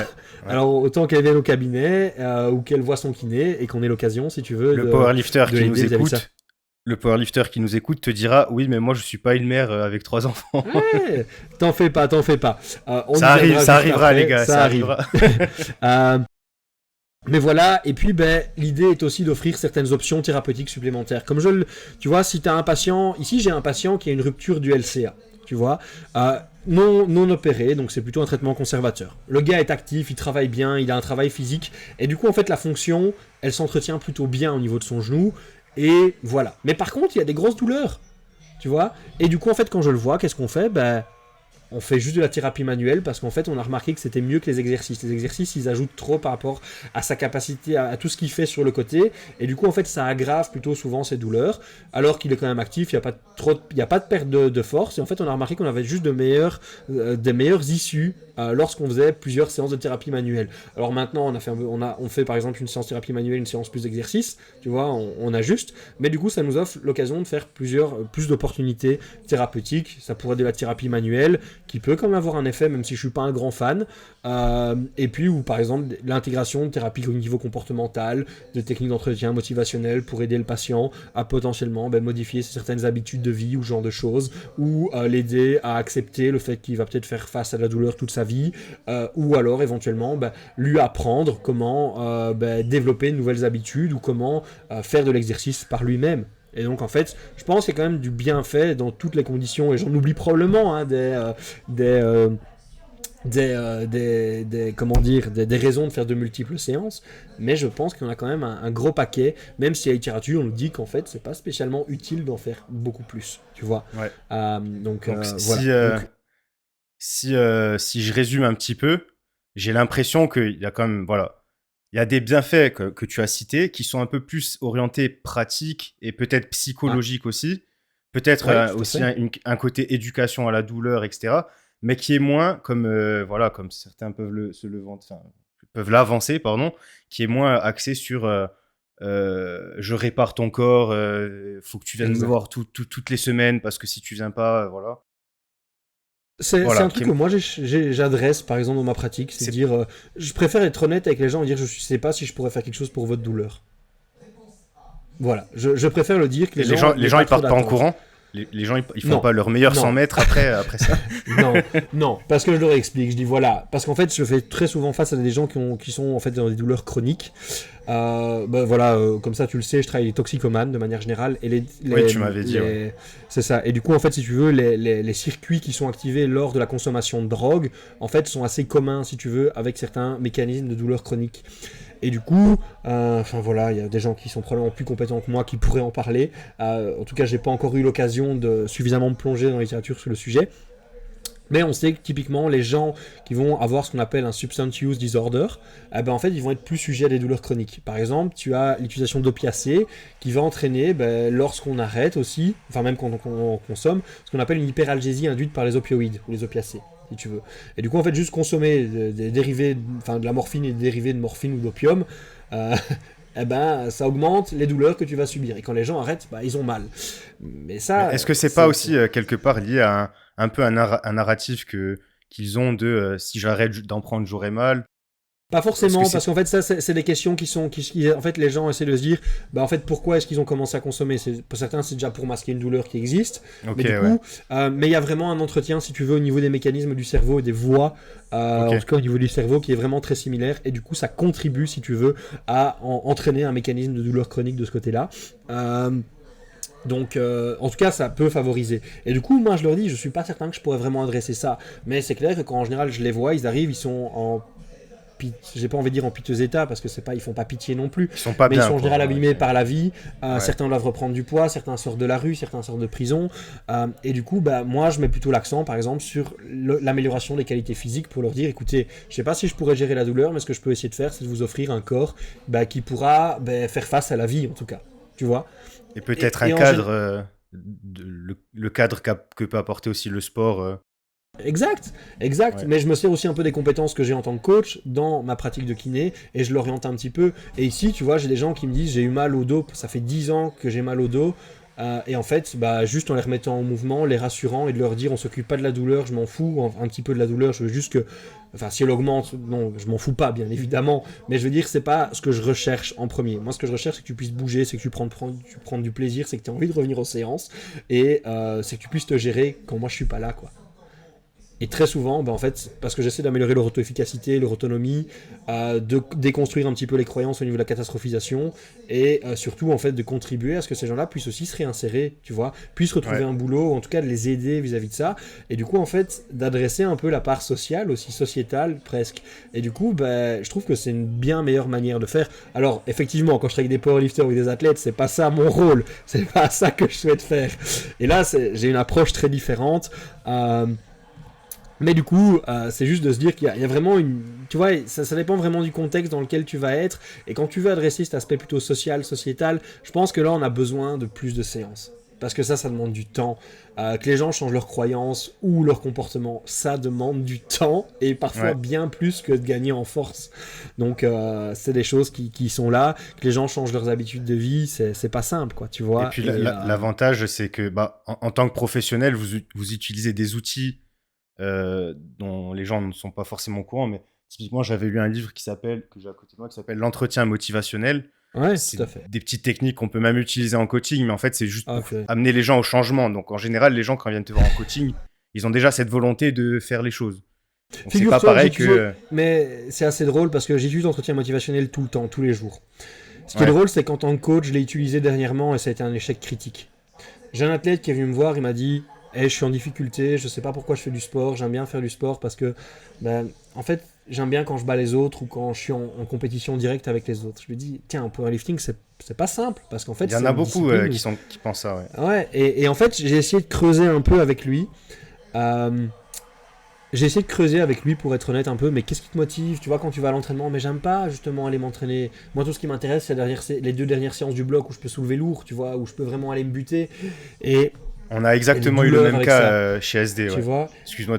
Et en fait, je creuse et je lui pose des questions d'entretien motivationnel. Et j'ai pas eu de réponse. Et puis il est revenu un peu plus tard et il m'a dit je cherchais de la motivation chez toi et je l'ai pas eu. Et je comprends, tu vois, et je comprends tout à fait son désarroi, et juste mais c'est drôle parce que autant je pense que c'est le rôle du coach, mais sans être le rôle du coach d'amener un peu de la motivation. C'est moi et c'est vis-à-vis de ces techniques d'entretien motivationnel, c'est de se dire la motivation ne m'appartient pas en tant que coach, elle t'appartient à toi en tant qu'athlète. Exactement. Et moi ce que je peux faire, c'est de te poser des questions, c'est essayer de la teaser un petit peu. Et avec les patients, ça fonctionne très très très très bien. Ici j'ai un patient qui me dit, il vient en kiné. Il n'a pas envie de venir, mais il vient parce qu'en fait, il sait que s'il sort du centre ou qu'il se fait pas ce qu'il faut, il est à la rue. C'est une motivation comme une autre, et je dois l'accepter. Ok, c'est pas le patient le plus joyeux en séance, mais en attendant, sa motivation, c'est de pas finir à la rue. Mais il est là et il fait le taf. Tu vois. Et ça, c'est sa motivation. Et il n'y a pas grave. Et il y a des athlètes, c'est, tiens, je veux buter je veux vraiment battre les autres. Le truc, c'est que dans un sport, c'est malheureux parce que tu peux pas toujours gagner. Il y a des moments où ça va être plus difficile, des moments où tu vas peut-être progresser un peu moins vite. Et si c'est juste la volonté de battre l'autre et que tu sais que l'autre, il est en train de progresser plus vite que toi, ça risque d'être vraiment compliqué. Et puis surtout que on est quand même... Le sport, il y a beaucoup de choses qu'on ne contrôle pas malgré ce qu'on peut penser. Et c'est vrai que la plupart des profils comme ça, j'ai l'impression ils pensent que plus ils vont travailler et plus ils vont obtenir de résultats. C'est quelque part, c'est vrai, il y a un minimum Oui, d'engagement tout à à fait. avoir pour être un sportif accompli, etc. Maintenant, il y a un moment où je pense que ça atteint un plafond diminishing returns, comme diraient les Anglais, ou les Japonais, ou qui que ce soit. Et du coup, c'est vrai que voilà, il faut trouver des sources de motivation interne, je pense, plus que battre les autres. On va Exact. dire que si je devais conseiller, si je devais dire à quelqu'un de voilà, arrêtez de regarder des vidéos sur YouTube de motivation avant de vous entraîner. Enfin, n'arrêtez pas Ouais, si ça vous si ça vous plaît, mais ne misez pas tout là-dessus. Trouvez des raisons. exact. Aimez vos entraînements. Je sais pas, il y a plein de façons Mais c'est ça, mais en de fait, et moi durer. je disais, mais et ici ce que moi je voulais, c'était il faut qu'on essaie de trouver une raison pour laquelle tu peux tomber amoureux du powerlifting et te dire, bah, je m'engage dans cette discipline-là pendant 10, 15, 20, 30 ans. Ouais, Tu toute ma vois, vie même. en fait, toute ma vie, parce qu'en fait, c'est ça qu'on cherche. Le sport, ça doit pas être le fait. Enfin, si tu fais du haut niveau, ça doit jouer. Je discutais avec Damien Brevers, qui est un chercheur notamment, qui travaille notamment sur les mécanismes d'addiction dans le sport ou dans le jeu. Et on discutait un peu de la motivation. Il dit en fait, à bas niveau, ce qu'on veut chercher, c'est un maximum, si tu veux, de motivation interne. Pourquoi? Parce qu'en fait, ainsi, la personne sera... Bah, elle sait se prendre en main, tu vois, mais elle est moteur, elle va faire des choses qui seront bien pour sa santé. À haut niveau, c'est plus suffisant, il faut aussi un peu de motivation externe, il faut avoir l'envie de battre l'autre, en tout cas de se donner à fond ou de faire le truc en plus que l'autre ne fera pas, tu vois. Mais le fait est, c'est que c'est quelque chose qui va te burn out, qui va vraiment te brûler. Et du coup, tu as intérêt à avoir un environnement, un support social qui soit vraiment bon, que ce soit via le coach, via les amis ou ce genre de choses. Mais tu te retrouves parfois avec des gens qui ont, entre guillemets, des ambitions qui sont pas adaptées à leur niveau, et du coup, en fait, ils veulent tellement s'investir et tellement donner qu'ils n'ont pas encore pu développer ce cercle social ou s'entourer de suffisamment des gens. Et du coup, tu vois, il n'y a pas cette motivation interne et en fait, il n'y a que cette motivation externe mais qui est déjà pas présente. Et du coup, c'est un cercle vicieux. Et je pense que ce qu'il faut, c'est que les gens aient un peu cette motivation interne. Et ce qui est drôle, c'est que voilà. Mais c'est-à-dire que l'entretien motivationnel, c'est un super outil, mais il faut que la personne ait la motivation de changer. Il faut que la motivation au changement soit là. Et tu fais pas changer quelqu'un qui a pas envie de changer ou quelqu'un qui a... Tu sais, tu peux pas aller créer de la motivation à partir de rien. Ça n'existe pas. Ouais. Il faut Bah, qu'il y ait au moins l'envie de changer. déjà, cet outil, faut le maîtriser, hein. Moi, j'ai juste lu le bouquin, j'ai pas eu trop l'occasion de m'exercer, donc c'est pas quelque chose que Mais je personnellement. t'encourage à aller en formation alors, parce que moi je l'ai fait et ça a J'ai vraiment vu, changé ma vie. ouais. Je me renseignerai un petit peu là-dessus, mais c'est vrai que j'ai vu qu'il y avait des formations un petit peu partout dans l'année. Ouais, le fait est, c'est que moi j'en ai fait une en Belgique, une introduction. Je sais que j'en referai probablement une, mais plus orientée sur les thérapies cognitivo-comportementales. Je pourrais pas la faire en Belgique parce que malheureusement c'est une compétence strictement psychologue ou psychiatre. C'est juste protégé par l'ordre des psychologues et des psychiatres. Et du coup, si je veux faire ce genre de formation, je dois aller en France. C'est pas grave, je peux quand même les utiliser parce que personne ne va venir vérifier dans ma pratique si je l'ai fait. Mais du coup, c'est une délimitation et du coup, c'est des choses qu'il faut pas hésiter à les refaire. Et franchement, moi, je conseille à tout coach d'utiliser ça. Cela dit, c'est pas le be all and all. C'est pas parce qu'on est formé en entretien motivationnel qu'on remplace un psy du sport ou un préparateur mental. Il faut le savoir. Exactement, et c'est valable pour même si on est un petit peu formé à la douleur, etc., pour revenir au sujet. Exact. Exact. Ça ne nous substitue. J'ai fait une formation aussi avec Patrick Meyer de sport. Tu le connais probablement, un très bon gars. Il a fait il fait Resilience Course. C'est orienté vers la psychologie du sport avec des trucs vraiment applicables et ce genre de choses. C'est pas pour autant que je veux dire que je fais de la psychologie du sport ou de la prépa mentale. C'est des compétences qu'on va acquérir qui vont pouvoir permettre d'améliorer mon coaching et mes prises en charge en kiné, mais je ne me substitue pas un psy du sport. Et du coup, quand j'ai des athlètes qui viennent me voir, j'ai pas de motivation, je dis ok, moi je peux t'aider à essayer de l'adresser, je peux te poser des questions et on peut essayer de surmonter ça ensemble. Mais je pense que si on arrive face à quelque chose qui est un peu une voie sans issue, il faut te réorienter et aller vers un psy. Et là, ce sera lui, le psy du sport, qui pourra le plus t'aider vis-à-vis de ça et qui aura peut-être des outils que, oui, moi je connais, que je sais peut-être utiliser dans d'autres contextes, mais dans ce contexte-là, non, c'est à lui, quoi, c'est son job. Donc, voilà. Ouais. Non, mais écoute, Mais... on a bien épilogué. Il y a probablement des choses qu'on a oublié de dire. Je sais pas si tu as d'autres choses à Ouais, rajouter. parce que tu m'as dit, qu'est-ce que le powerlifter, il doit sortir de ce podcast? Parce que globalement, on a Oui, parlé de voilà, ouais. généralité. C'est Et vrai je que. me dis que, ouais. désolé Non, mais les gars, je vous ai tenu en haleine jusqu'au dernier moment du podcast. mais c'est intéressant tout ce que tu as dit, parce que ça pose les bases et on voit un petit peu tout l'historique, entre guillemets, un petit peu de Ouais, pourquoi on est amené à penser ce qu'on pense là.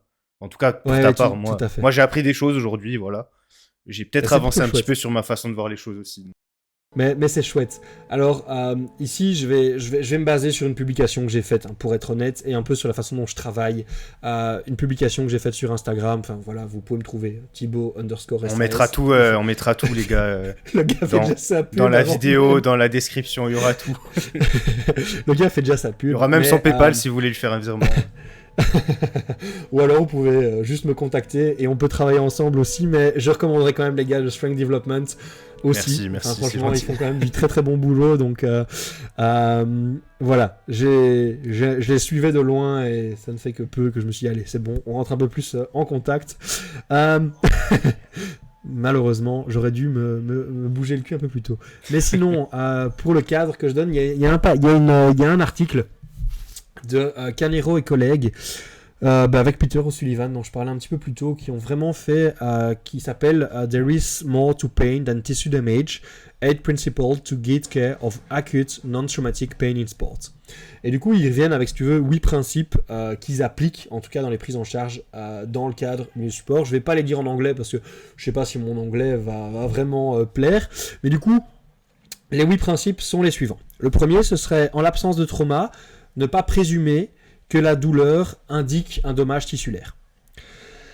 Le deuxième, ce serait de ne pas référer pour une imagerie, à moins qu'il y ait une suspicion d'une pathologie sérieuse, d'un red flag, ou lorsque l'imagerie va directement influencer les soins. Donc imaginons, tu as quelqu'un qui s'est fait une déchirure du pec, voilà, tu suspectes une déchirure du pec, mais plutôt au niveau tendineux qu'au niveau vraiment musculaire, ou même au niveau musculaire, l'imagerie elle sera quand même pertinente pour déterminer un peu la sévérité de la blessure, ou éventuellement si la chirurgie est indiquée, tu vois.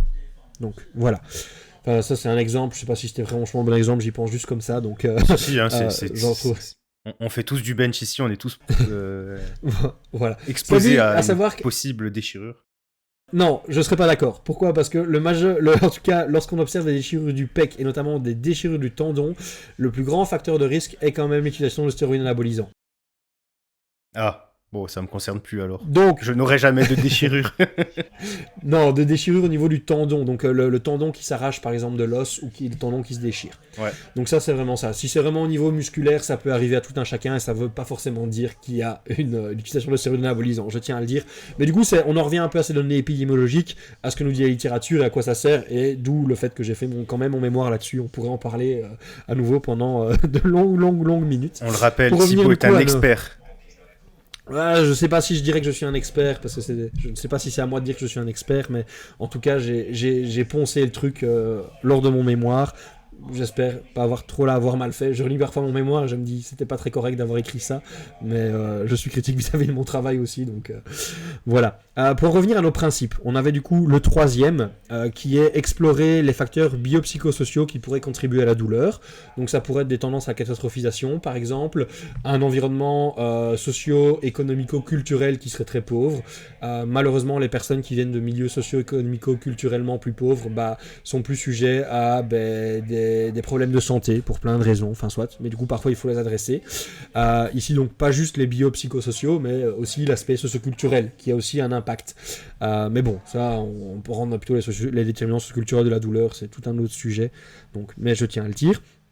Ensuite, le quatrième principe, ce serait de délivrer un message positif à propos de la douleur durant le bilan et le traitement. Donc voilà, c'est juste être positif, entraîner une certaine forme d'optimisme qui va avoir un effet positif sur le pronostic. Le cinquième, ce serait améliorer la tolérance des tissus à la charge et à l'exposition au sport. Ça, c'est vraiment important parce qu'en fait, c'est du load management, mais c'est de se dire en fait, il faut qu'on puisse trouver un moyen de reconstruire progressivement. Donc ça, c'est la première chose, c'est le cinquième. Ensuite, le sixième, c'est utilisation des traitements passifs seulement en tant qu'adjuvant à un traitement actif, une gestion active du traitement. Donc c'est-à-dire en fait plutôt le massage, la cryothérapie, la thérapie manuelle, ça doit être en plus de ton traitement qui doit être actif et pas à la place. Et ça c'est plutôt de toute façon ce que tendance à montrer la littérature. Les traitements les plus efficaces sont en général multimodaux, c'est-à-dire qu'il y a différentes modalités et très souvent une modalité à base d'exercice plus thérapie manuelle par exemple est plus efficace que juste de la thérapie manuelle. De manière générale dans la littérature en tout cas, j'espère ne pas me faire taper par les doigts par d'autres kinés, mais en tout cas la dernière fois que j'avais pu regarder c'est ce qui me semblait être le cas. Le septième, c'est l'utilisation de decision making partagé avec le patient pour construire de l'auto-efficacité, mais aussi autonomiser le patient dans sa prise en charge. Et enfin, c'est utiliser ce qu'on va appeler une approche interdisciplinaire pour délivrer, si tu veux, un message unifié. Ça, je vais te le dire, c'est impossible. C'est vraiment super compliqué. Il faut déjà différencier l'inter, la pluri, la transdisciplinarité. Ça pourrait être à nouveau tout un podcast et ça pourrait être très très très intéressant. Mais en gros, c'est quoi la différence entre les uns et les autres? Multidisciplinarité, c'est différent. Si tu veux, c'est différents praticiens qui vont tous agir de manière, si tu veux, un peu indépendante sur le patient. Bah donc tu vas voir ton médecin traitant, tu vois ton kiné, ils échangent pas entre eux, par exemple, mais ils te proposent, si tu veux, des soins, et à ton coach aussi, tu vois.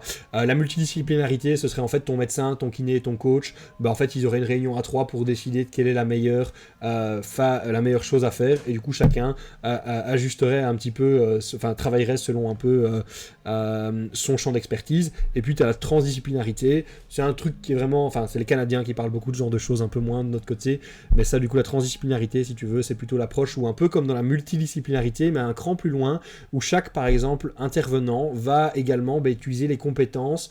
Par exemple, un psychologue, il va peut-être avoir parfois l'utilisation de thérapie cognitivo-comportementale comme le kiné, mais c'est-à-dire que le psychologue pourrait utiliser des thérapies pour jouer sur la douleur, par exemple. Et là, on serait un peu plus, avec cette vision un peu du soin global et unifié avec un seul faisceau. Voilà. J'allais dire, c'est bizarre. On n'entend pas il y a pas de critères où c'est un seul praticien qui utilise toutes ces disciplines-là. Exact. En rajoutant, on vous voit les escrocs holistiques là, on vous voit. Ouais, Arrêtez. On vous voit. Et tu sais, comme tu en parlais tout à l'heure, il y a plein de gens qui ont plein d'outils. Moi, j'estime qu'en tant que kiné, il y a des gens qui maintenant se forment à l'hypnose pour utiliser ça pour le traitement des douleurs chroniques. Et je trouve que c'est génial. Mais du coup, le kiné utilise de l'hypnose dans son traitement kiné. Il vient pas forcément hypnothérapeute. C'est pas forcément lui qui va t'arrêter de fumer. Tu vois ce que je veux dire? Ouais. Et ça, c'est vraiment hyper important. Mais dans cet aspect de transdisciplinarité, on y arrive un peu quand on développe, si tu veux, ces outils transversaux qui peuvent être utilisés comme les thérapies cognitivo-comportementales en psychothérapie ou en psychiatrie aussi, tu vois. Et du coup, là-dessus, on peut y arriver. Et je pense qu'à terme, si on veut aider au mieux les gens, on doit vraiment se diriger, en tout cas, vers de l'interdisciplinarité au mieux, et puis de la transdisciplinarité. Mais du coup, par exemple, pour les sportifs, moi, la première chose que j'aurais tendance à dire, c'est approche interdisciplinaire. C'est-à-dire, mets ton coach, si tu peux, en contact avec ton kiné et discute à 2 ou à 3 pour essayer d'avoir la meilleure ligne de conduite. Alors, moi, ici, ça m'arrive de discuter avec des athlètes, parfois directement, mais parce que les athlètes sont self-coach ou alors qu'ils ont suffisamment d'autonomie. Tu vois que c'est un peu du semi-coaching ou juste ils suivent une progra, ou alors ils sont leur propre coach, ou alors justement, c'est des athlètes qui, après, suite à ça, me disent, écoute, je veux que tu me coaches ou que tu m'aides à justement m'aider vis-à-vis de ce processus de rééducation. C'est un service que je propose aussi, d'ailleurs, on profite pour faire sa pub. Mais du coup, voilà, et ça, c'est vraiment un petit peu les 8 principes qui vont te permettre de gérer pas mal de choses. À cela, j'essaierai de penser à fixer un cadre de travail qui serait essayer de minimiser le repos complet. Donc, si tu peux t'entraîner d'une manière ou d'une autre, entraîne-toi, ne reste pas à ne rien faire. Le plus difficile, et c'est souvent là où les gens se cassent la gueule, c'est déterminer un point d'entrée à partir duquel tu peux gérer les symptômes pour ensuite reprogresser. Et ça peut se faire en réduisant la charge utilisée, ajouter un tempo, réduire l'amplitude de mouvement, augmenter le nombre de répétitions, changer l'exercice, volontairement undershooter, mettre ce qu'on va appeler des hard caps, enfin des caps en intensité, modifier la gestuelle. Ça, les gens l'oublient très souvent, mais tu peux modifier également la gestuelle pour réduire les contraintes. Ici, j'ai un athlète qui a fait un peu de low bar et, parce qu'en fait, il avait un peu mal au genou. Et du coup, lui fait du mid bar et il est parti vers du low bar pour soulager un peu le genou. Tu vois, c'est con, mais c'est des choses. Ici, j'ai fait cette transition-là où à l'époque, mon low bar était assez haut. J'avais toujours des tendinopathies au genou qui revenaient et j'avais ces différentes approches au niveau de la programmation, de la haute intensité, de la plus faible intensité, etc. Au final, il s'avère que souvent j'avais mal. Je suis passé sur du low bar un peu plus low, du vrai low bar au final. Maintenant, j'ai plus du tout mal au genou, mais j'ai mal j'ai mal aux hanches. Donc maintenant, aux épaules ou aux coudes, enfin tu vois. voilà, mais j'ai effectivement, et ce qui est drôle, c'est que l'athlète, il a justement eu mal un petit peu au coude et il a remonté très légèrement la barre, tu vois. Mais c'est des trucs un petit peu cons, mais il faut pas l'oublier et c'est un bon moyen qu'on a de manipuler parfois la symptomatologie. Et voilà. Ensuite, on peut ajouter ou soustraire des exercices, savoir ce que les gens vont appeler un peu de préhab. J'ai pas le sentiment que c'est super utile. Enfin, moi, je le mets surtout s'il y a une demande, pour être honnête. Est-ce que tu penses que... Oui, vas-y, excuse-moi, termine, j'aurais une question. Non, vas-y, pose ta question. Non, j'allais dire, qu'est-ce que tu penses au final? La préhab, c'est quoi? En fait, c'est des exercices qui vont moduler un petit peu la douleur à très court terme, si je dis pas de bêtises. Non, même pas. Pour moi, c'est même pas okay. ça. En fait, préhab ou movement prep, pour moi, c'est un peu la même chose. C'est quelque chose qui va te permettre de rentrer dans ta séance pour essayer d'arriver avec le moins de douleur et le moins d'inconfort possible. Ça peut avoir un effet modulateur sur la douleur, ça peut être le cas, mais c'est pas forcément ce que je recherche. Parfois, ça va juste peut-être me permettre d'avoir plus de liberté de mouvement. Ok. Et si j'ai plus de liberté de mouvement, je me sens peut-être juste mieux pour bouger. Et ça peut avoir un effet positif sur la douleur, si tu veux. C'est juste moins inconfortable. Et du coup, tu penses que... Non, vas-y, pardon, excuse-moi. Vas-y. Non, j'allais dire, tu penses que, par exemple, parfois, cet effet d'arriver un peu... Voilà, être un peu plus confortable, avoir un peu plus d'amplitude, il peut pas être obtenu juste en faisant plus d'échauffement spécifique. Parce que moi, je me dis... des fois, l'amplitude de mouvement, tu la gagnes juste en augmentant en température. Et peut-être que les effets peuvent être un peu similaires. Je suis 100% d'accord. Je suis 100% d'accord et j'aurais tendance à dire que ça dépend vraiment des préférences de l'athlète. Je pense que la plupart du temps, on doit faire ce qui va aider le plus l'athlète. Et parfois, ça veut juste dire, même si ça n'a pas un effet physiologique franc, ça peut l'aider parce qu'en fait, tu allonges son temps d'échauffement, tu lui permets de rentrer un peu plus in the zone au niveau psychologique. Et du coup, en fait, là-dessus, c'est individualisé. Mais ça, c'est une approche, si tu veux, j'ai presque envie de dire, en fait, c'est ça l'individualisation. C'est de se dire, ok, l'échauffement, en fait, il n'y a pas d'effet avec ces échauffements un peu plus généraux, ces movement prep, préhab. Mais si l'athlète en a besoin pour une raison X ou Y, mais tu sais, je prends quelqu'un qui va faire quand même un high arch bench, j'ai quand même tendance à dire que ça vaut peut-être la peine d'aller chercher un peu plus d'amplitude, de travailler un petit peu plus là-dessus, alors que c'était quelqu'un qui est relativement plat. Je pense que lui, par exemple, il n'a pas beaucoup d'intérêt à aller faire ça. Ça dépend vraiment de ton amplitude de mouvement. Plus les amplitudes de mouvement seront extrêmes, plus je pense que tu as quand même besoin de te préparer pour y aller. Et ça vient un petit peu des gymnases. J'ai fait du sprint aussi.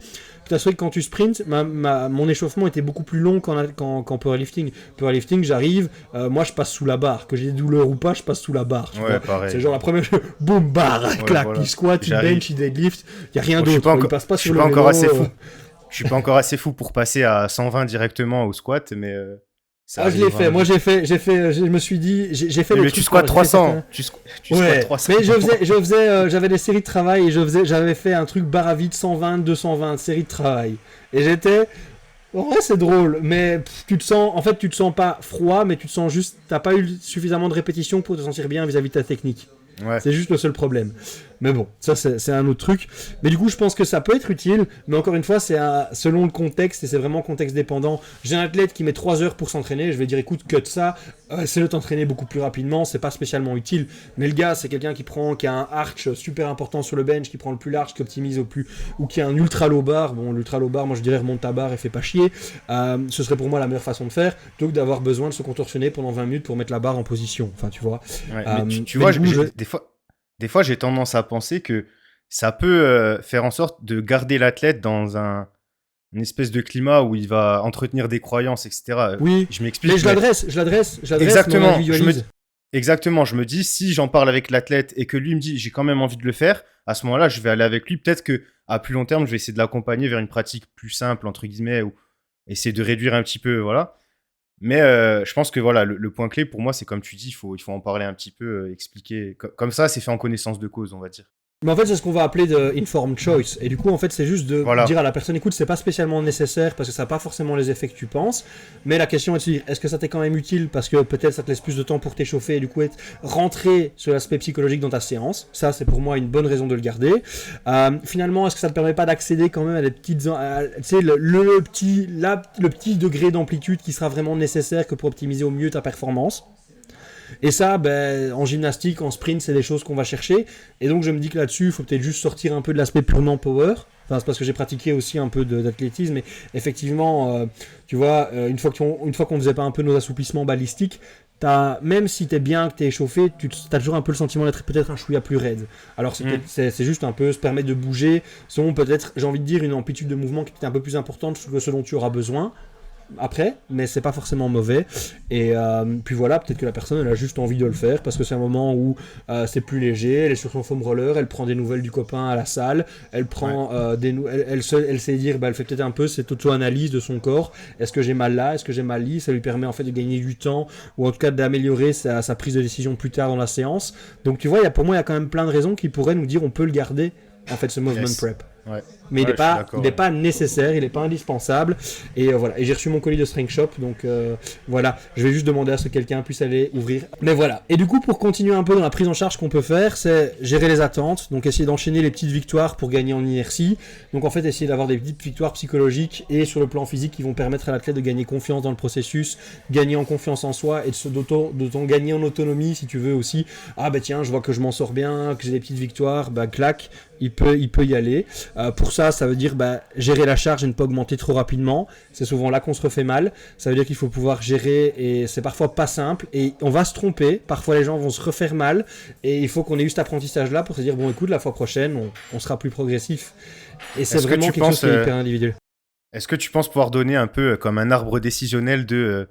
voilà, un petit truc très pratico-pratique, mais voilà, si ma douleur augmente de 2 sur 10 le lendemain, c'est qu'il faut que je diminue la dose. Ouais, tout à fait. Etc. Et ça, ce qui est bien, c'est que même dans la littérature, on a déjà un petit peu ces petites bits, ces choses qui peuvent nous aider. Le premier, ce serait de se dire, on peut augmenter la charge à partir du moment où les symptômes sont sous contrôle. Ça veut dire que soit on n'observe pas une augmentation des symptômes au moment de la séance ou dans les heures qui suivent la séance. Ben là, je me dis que le dosage était plutôt cohérent. C'est-à-dire que le dosage était plutôt bon. Mais du coup, est-ce que ça veut dire qu'il faut augmenter le dosage la fois prochaine? Et là, ça va dépendre un petit peu de l'athlète et de la tendance qu'on va se voir, qui va se décider. Si tu as quelqu'un qui a mal depuis des mois et qui, du coup, est à un niveau de désentraînement, je pense qu'il faut parfois un peu forcer un petit peu et se dire, bon, écoute, on va quand même essayer de remonter un peu et de peut-être ne pas attendre que tu sois, si tu veux, sans douleur pour augmenter ou que ta douleur est diminuée. On veut juste essayer d'augmenter la fonction. Pour d'autres personnes, ce qu'on va essayer, c'est de se dire, en fait, la douleur est tellement importante qu'on va attendre que la douleur diminue, ou c'est tellement aigu qu'on va attendre qu'elle diminue et puis on augmentera le dosage. Et pour les deux, ça peut être un peu de manière... là-dessus, c'est un peu l'appréciation, ça dépend un peu du profil psychologique de la personne. Est-ce qu'elle catastrophise? Est-ce qu'elle a confiance? Et... Voilà, du coup, ça, j'aurais tendance à dire qu'en fait, c'est faire appel à un professionnel qui va pouvoir vous aider au mieux. Donc ça, ce serait vraiment la première chose. Mais puis, c'est de se dire, écoute, si j'ai plutôt une douleur qui est vraiment importante, on va attendre qu'elle diminue. Si j'ai une douleur qui est plutôt chronique, mais qui est plutôt en fond, ou que j'ai perdu tellement en capacité que là, je pense qu'il ne faut pas avoir peur de peut-être... Mais y aller très, très doucement, encore une fois. La clinique du coureur, par exemple, en course, eux, ils disent d'augmenter le kilométrage par semaine de 10%. Ça peut même être autant de courses dans certains cas. Enfin, voilà, ils présenteront ça mieux que moi, leur système, mais moi j'ai tendance à vraiment, c'est vraiment du cas par cas et très souvent je dis il faut que les symptômes au moins se stabilisent avant d'augmenter et voilà. Et quand je dis augmenter, ça peut être mettre 2,5 kg la semaine suivante, mais du coup en réhab, faut pas avoir peur, d'autant plus en réhab d'avoir une approche très statique, de peut-être garder, si tu veux, le même stimulus. Et exact. En fait, si tu gardes le même entraînement, mais que ta douleur ou ta fonction ou que tes gènes qui suivent les jours sont moins importantes, fuck yeah, c'est du progrès. T'es bien, continue comme ça surtout. T'as accumulé des petites victoires. Je pense que c'est aussi, tu me diras ce que t'en penses, mais c'est une période où l'état d'esprit, il doit plus être tourné vers ne pas se voir comme revenir trop vite à son niveau d'avant, ou ne pas se voir comme l'athlète qu'on était avant plutôt. Et ça, c'est une question que j'ai souvent, c'est de se dire, combien de temps tu penses que ça va prendre? Et moi, je préfère se dire, il vaut mieux te dire que ça va prendre 1 an, par exemple. Que ça prenne moins de temps, finalement, ouais. Et que ça prenne moins de temps, parce que là, tu me diras, oh putain, t'es un bon kiné. Si je te dis que j'en ai pour 2 mois, et puis au bout de 3 mois, t'es toujours pas là, tu vas me dire, t'es vraiment à chier, Coco. Quelle fraude. Non, mais je veux dire, il faut gérer les attentes. Et gérer les attentes, c'est l'aspect le plus compliqué. La plupart des athlètes, et ça même en tant que coach, je le sais, quand tu vas dire à un athlète qui dit un jour je serai champion du monde, et que toi tu as besoin de lui dire, écoute Coco, il est probable que tu sois jamais champion du monde, c'est pas évident. Mais il faut le dire, parce que c'est ton rôle, c'est toi le professionnel, tu sais ce qu'il en est. Quelqu'un peut... peut-être ce qu'il faut pour aller au championnat du monde et faire top 8. Mais quand tu sais que tu es face à quelqu'un qui est totalement un autre animal, au point où il a tellement de talent, il est tellement au-dessus, Ouais. tu vois ce que je veux dire? Eh ben, c'est la même chose avec la réhab, et il faut parfois se dire, écoute, moi je pense que, et c'est ce que je dis avec mes patients en consultation, c'est parfois beaucoup plus simple, parce que je dis, écoute, je sais pas si je pourrais t'aider vis-à-vis de tes douleurs, elles sont chroniques, mais moi ce que je vais essayer de faire, c'est d'augmenter ta fonction, ça te permet de t'entraîner, c'est de retrouver, enfin, ou d'augmenter de faire du sport, enfin, c'est d'améliorer ton hygiène de vie. Avec les athlètes, j'essaie d'aborder aussi un peu la même chose, et voilà. Ouais. Mais du coup, Après, je sais pas si dire à son athlète qu'il sera jamais champion du monde. Alors personnellement, je sais pas si c'est peut-être que c'est vrai, mais je sais pas si c'est une bonne chose de le dire. non, non, mais ce que je veux dire, c'est que si le gars est juste Non. motivé par le fait de dire je vais être champion du monde, Oui, voilà, vaut mieux essayer part du de principe le que tu ne seras réorienter. jamais champion du monde. Part du principe que tu ne seras jamais champion du monde. Alors, Surtout comme aujourd'hui. je le dis, et je le dis, j'ai pas de boule de cristal. Je peux pas te dire que je pense, je vais pas te dire si on pourra ou on ne pourra pas y arriver, mais part pas du principe. C'est plutôt ce que je dis. Part du principe ce sera peut-être pas le cas. Non, Et mais accepte que ce soit peut-être pas le cas. C'est plutôt ça que je dis. Tu as une Mais t'as barbe raison. Tu as une barbe assez fournie, les gens ils te prennent pour un sage, donc ils te prennent au mot, hein, si tu leur dis. Ouais, la barbe, on me vieillit souvent, hein, donc l'aspect barbe joue énormément et visiblement l'aspect un peu papa ours comme on m'appelle aussi, donc Bah, 115 kilos barbu, ça commence. on est dans les En critères effet. pour être un papa ours. En effet, en effet. Dernier point, on en a un petit peu parlé, mais peut-être pas assez explicitement. Toi, ce que tu proposes un petit peu, bah, ça te fait un peu de pub aussi, c'est des téléconsultations, c'est ça? Ouais, c'est ça. En fait, en gros, je travaille de deux manières différentes. Je propose soit une consultation unique, donc entre 90 et 150 minutes avec un athlète, où on va tout review. Ça peut être la nutrition, le sommeil, les croyances, l'hygiène de vie, le programme d'entraînement. Et puis je vais lui proposer, si tu veux, selon ses symptômes, selon sa problématique, selon un peu tout ça, on va essayer de trouver une solution pour qu'il puisse soit se réentraîner, soit avoir une idée de progression et ce genre de choses. C'est un service qui est que j'ai pas trop fait la pub, ça a plutôt été le bouche à oreille, mais voilà, j'adore ce service parce que voilà, j'adore le faire et je kiffe. Franchement, c'est vraiment une des choses ça permet de jongler bien l'aspect coach et l'aspect kiné parce qu'en fait les deux vont vraiment être, tiens, en tant que coach, tu vois, là l'aspect kiné va prendre le dessus, mais tiens, vu qu'on veut quand même avoir un entraînement au chic ou tchac, tiens, on sert un peu des outils de coaching pour peut-être arriver d'une autre manière à atteindre l'objectif qu'on veut et franchement c'est chouette. Du coup ça je le fais parfois, ça m'est déjà arrivé d'en faire en présentiel et d'autres en téléconsultation. Ce truc, c'est que je vends plutôt ça comme de la consultance, parce que les codes kiné ne permettent pas de faire ce genre de séance. C'est ce que j'allais dire tout à l'heure. Je crois qu'en France, alors je suis pas du tout au courant de la législation, mais une fois j'avais une discussion justement avec Anthony Alimi, mais ça date d'il y a peut-être 4-5 ans cette discussion. Voilà. C'était un peu pendant le Covid, je crois. Et il m'avait dit qu'en France, on est limité un petit peu, on peut pas trop faire de téléconsultation sans passer par une ordonnance, il me semble. Ouais, tout à fait. Quelque chose comme ça. Ouais, donc. Mais du coup, en fait, ici, moi, ce que je fais, c'est que je passe hors ordonnance. Et en fait, très souvent, ici, j'ai quelqu'un qui est venu me voir hier qui dit, écoute, putain, j'ai mal au genou, j'ai mal au dos, qu'est-ce qu'on peut faire? Et voilà, on a essayé de trouver une solution, on a essayé de travailler là-dessus. Et non, enfin voilà. Et du coup, toute façon, je pense que c'est amené à évoluer et à être légiféré un petit peu. Moi, je voudrais, si par exemple maintenant on me dit tu peux demander une consultation unique, mais après il y a aussi l'aspect, est-ce que tu es conventionné ou non conventionné, enfin dire que tu vas avoir des barèmes, tu pourras pas demander autant. Donc moi ici ce que je dis c'est de la consultance. C'est plutôt un service de consultance que je propose. Et puis la seconde chose que je propose pour aider les athlètes, c'est un coaching si tu veux en pain and rehab management. Et du coup en fait c'est se dire ok, on va plus loin que la consultation initiale et moi je vais essayer de gérer ton entraînement pour t'aider à obtenir l'objectif que tu veux. Il y a un athlète avec qui je travaille maintenant depuis plus d'un an et demi, on a commencé comme ça, pour être honnête. Ici, j'ai travaillé avec un athlète. On a travaillé pendant 2 mois ensemble. Alors ici, tu vois, comme je le disais, on a eu un peu cette récession où pendant 2 mois, super progrès, et puis il y a juste une séance où, boum, les symptômes. Il m'a dit, écoute, je sais que ça arrive de se blesser, je t'en veux pas du tout, t'as fait du super boulot. Ce qu'il m'a dit, c'est juste, en fait, voilà, maintenant que j'ai développé aussi un peu les compétences, je me sens bien de gérer ça moi-même. Mais ça, c'est génial. C'est ce que j'allais dire. Parce que on n'a pas eu la victoire, si tu veux, qu'on voulait sur l'aspect peut-être retour à l'entraînement, mais tu te sens maintenant suffisamment confiant pour prendre ça en main. Et ça, j'étais. Non, mais je pense que quand tu arrives à amener à quelqu'un à ce niveau-là, pour moi, t'as accompli ton Voilà. destin, j'allais dire, mais Et t'as en fait tout ton cas, taf, moi, quoi. des échéances que j'ai eues avec lui, enfin les échanges que j'ai eu avec lui, il avait l'air super content quand même, et il n'y avait pas de soucis, il n'y avait pas de hard feeling. Il m'a même dit, écoute, voilà, je peux pas me permettre, vu tes tarifs, t'engager en tant que coach, mais, enfin, parce que voilà, jeune travailleur, tchic ou tchac, il m'a dit, mais si un jour j'ai besoin, bah, j'ai adoré travailler avec toi, et j'hésiterai pas, je penserai à toi.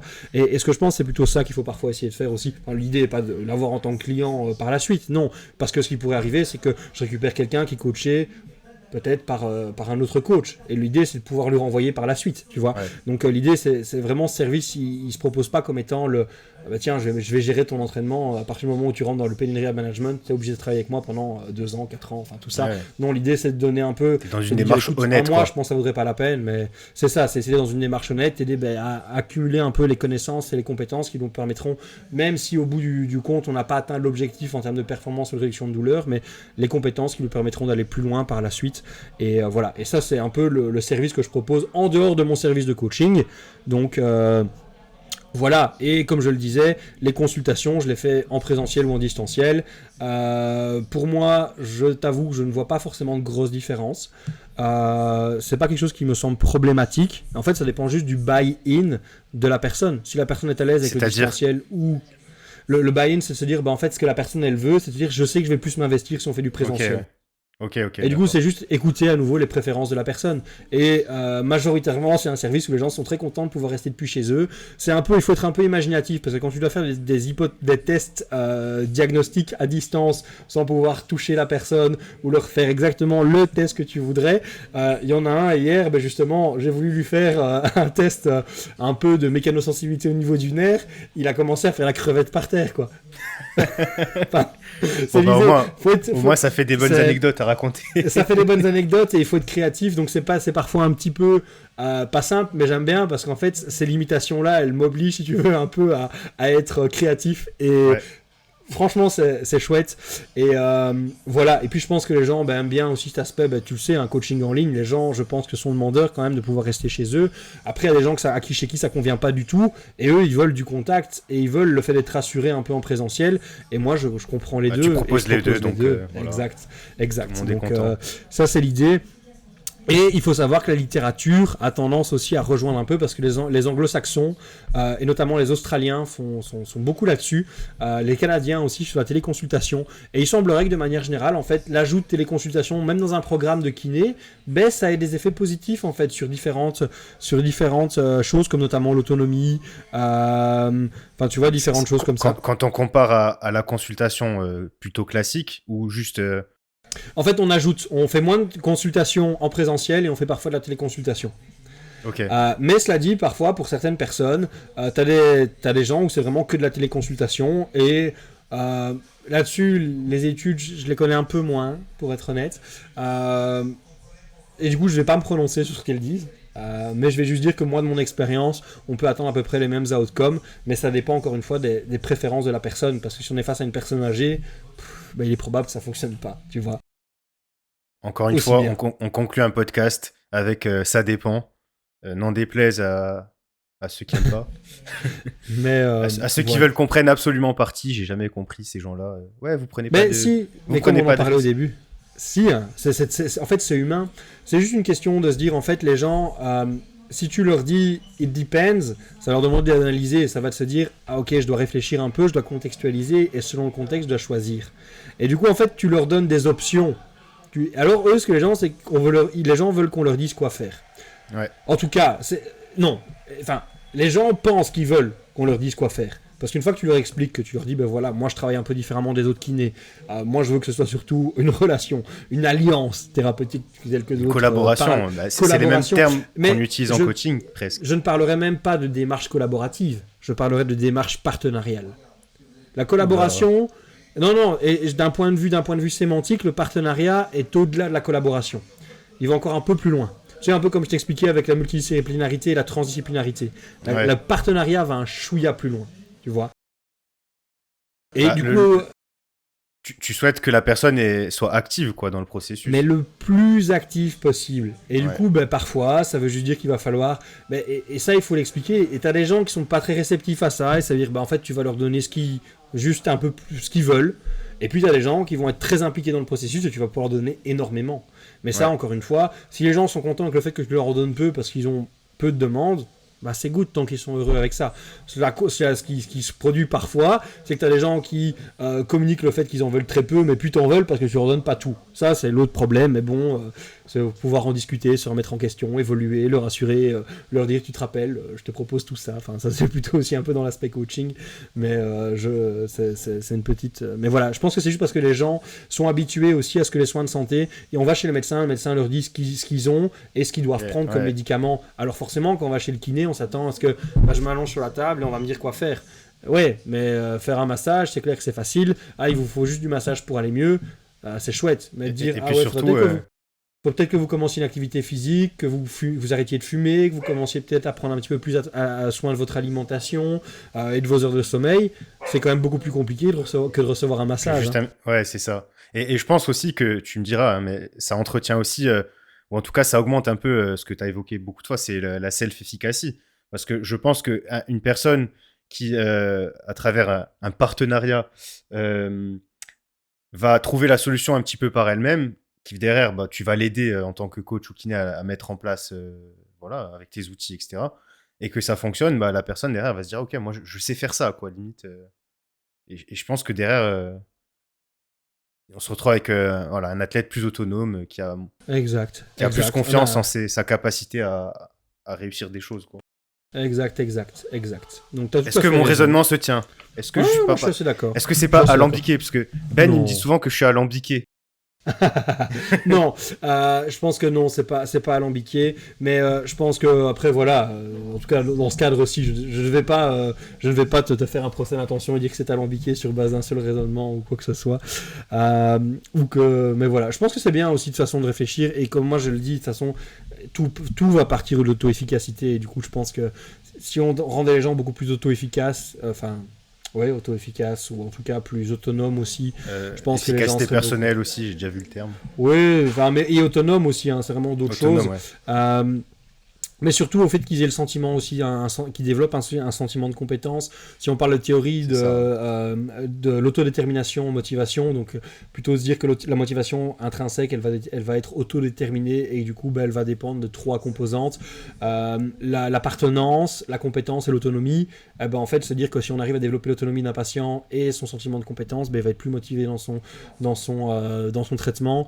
Il va aussi être peut-être plus motivé pour se prendre en charge dans d'autres sphères de sa vie, et ça c'est super important. Donc, et puis c'est des choses, l'autonomie et la compétence qu'on va pouvoir développer en travaillant sur l'auto-efficacité, et voilà, donc moi je pense que c'est tout à fait pertinent, et voilà, donc je valide. Voilà, conclusion, le suivi kiné, oui, mais ça dépend. Allez, débrouillez-vous avec ça. Ça dépend du kiné, voilà. Et ça dépend du contexte, tu sais, on l'a dit tout à l'heure, mais par exemple, si la douleur est plus un problème que la fonction, ça pourrait peut-être valoir la peine de faire quelques séances de temps en temps, notamment à plus long terme. Ça peut avoir un effet positif sur la douleur. Si c'est vraiment la fonction qui vous intéresse, en tout cas dans les objectifs du patient, à ce moment-là, peut-être que c'est pas nécessaire, tu vois. Mais encore une fois, il faut quand même recontextualiser ces études-là, faible niveau de preuve, malgré le fait que ce soit des études d'analyse, il n'y a pas beaucoup d'études sur le sujet, l'incertitude est très élevée, parce que l'intervalle de confiance est très large. Je pense que ça il faut bien le préciser, ouais. Et c'est pour ça que les statistiques, c'est important, les gars. C'est pour comprendre et pouvoir interpréter ces méta-analyses et de se dire « Ah, génial, les suivis kinés, c'est un scam. » Non, il y a des limitations à ces études-là. Donc, voilà. Mais non, ça a été vraiment un plaisir de pouvoir discuter de ça, d'échanger sur le sujet. Donc, ça m'a vraiment fait plaisir. Écoute, plaisir partagé. Je pense que les auditeurs seront assez... voilà, on a beaucoup, tu as beaucoup donné. Moi, j'ai fait le rigolo et j'ai posé des questions, voilà. Mais c'était bon, les questions étaient bonnes. Bon, ça va, j'ai fait mon taf alors.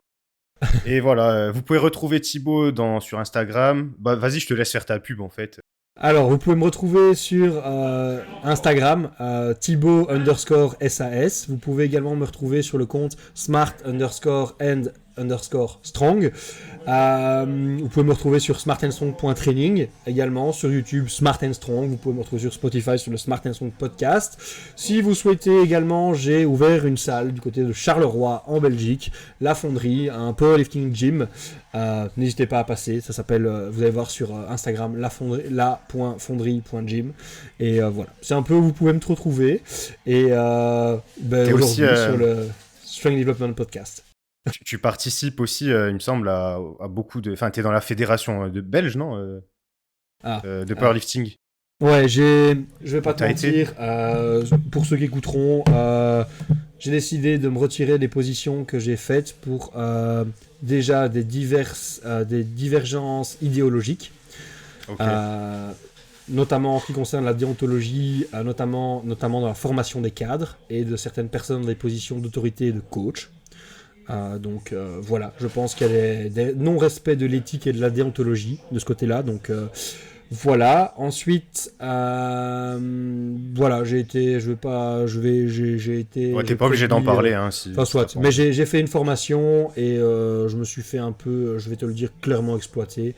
Et quand l'enveloppe est pas là, on a au moins envie que la reconnaissance soit là, et ni l'un ni l'autre ne l'était, donc je prends un peu mes distances avec la fédération. Mais vous pouvez me retrouver très prochainement parce que je vais intervenir sur différentes formations. Tu comptes pas... J'en parlais. Tu passes pas en France un jour Si, très probablement. Dans le sud, par exemple, à Montpellier. Très probablement. Je dois aller visiter, mais pas loin de Montpellier. Enfin, en tout cas, entre Toulouse et Montpellier, je vais devoir probablement aller. Clément Marcoux m'a invité à passer à son gym. Okay, je dois aller voir Mathias Soulol aussi. Donc, je pense qu'à un moment... seras en Occitanie. J'essaierai de ne pas passer très loin et de profiter pour aller soulever quelques barres et potentiellement un peu de contenu en présentiel. Donc non, à suivre. Voilà, et c'était un petit peu l'essentiel d'où vous pouvez me retrouver, quoi. Voilà les gars, je vous mettrai tout dans la description. Pour notre part, ça bouge pas. Il y a aussi tout qui est dans la description. Si vous voulez un suivi coaching, vous avez le lien sur notre site internet. Vous pouvez nous retrouver sur Instagram, c'est là où on poste essentiellement. On a TikTok, mais on l'a laissé à l'abandon, voilà. Et YouTube pour les podcasts. Parfois, on fait des petites vidéos, plus rarement. Mais voilà. Et notre site internet, on fait aussi parfois des articles qui sont lus par 3 personnes et qui sont pas du tout rentables en termes de temps. De retour mais sur investissement. Ils sont quali, il faut le reconnaître. Voilà. Vous faites du contenu quand même très quali, que ce soit vis-à-vis de vos posts, vos podcasts et de vos articles. Donc moi je recommande, et c'est toujours cool parce que je trouve qu'on n'est pas assez dans la communauté francophone, en tout cas en termes de coaching, powerlifting, à faire du contenu réellement evidence-based. Donc non, moi vous êtes parmi les je pense qu'on peut les compter sur le doigt d'une main, les gens qui font vraiment du contenu evidence-based en francophonie, en powerlifting, et vous en faites partie. Donc il faut le reconnaître. Donc être reconnu par ses pairs, je pense que c'est très important. Donc tu me faisais un compliment tout à l'heure, mais vous êtes aussi des experts dans ce que vous faites, donc je tiens à le souligner. Je vais te répondre la même chose, je sais pas, je me qualifierais pas, en tout cas personnellement, d'expert, mais bon. Bref, passez une bonne soirée, bonne année 2025, meilleurs vœux à tous, abonnez-vous. Je fais toujours des outros un peu éclatés, hein. Bon, je vais arrêter, je crois que bonne résolution 2025, dire au revoir, c'est tout, voilà. Et ce sera ciao tout le monde. Salut les gars.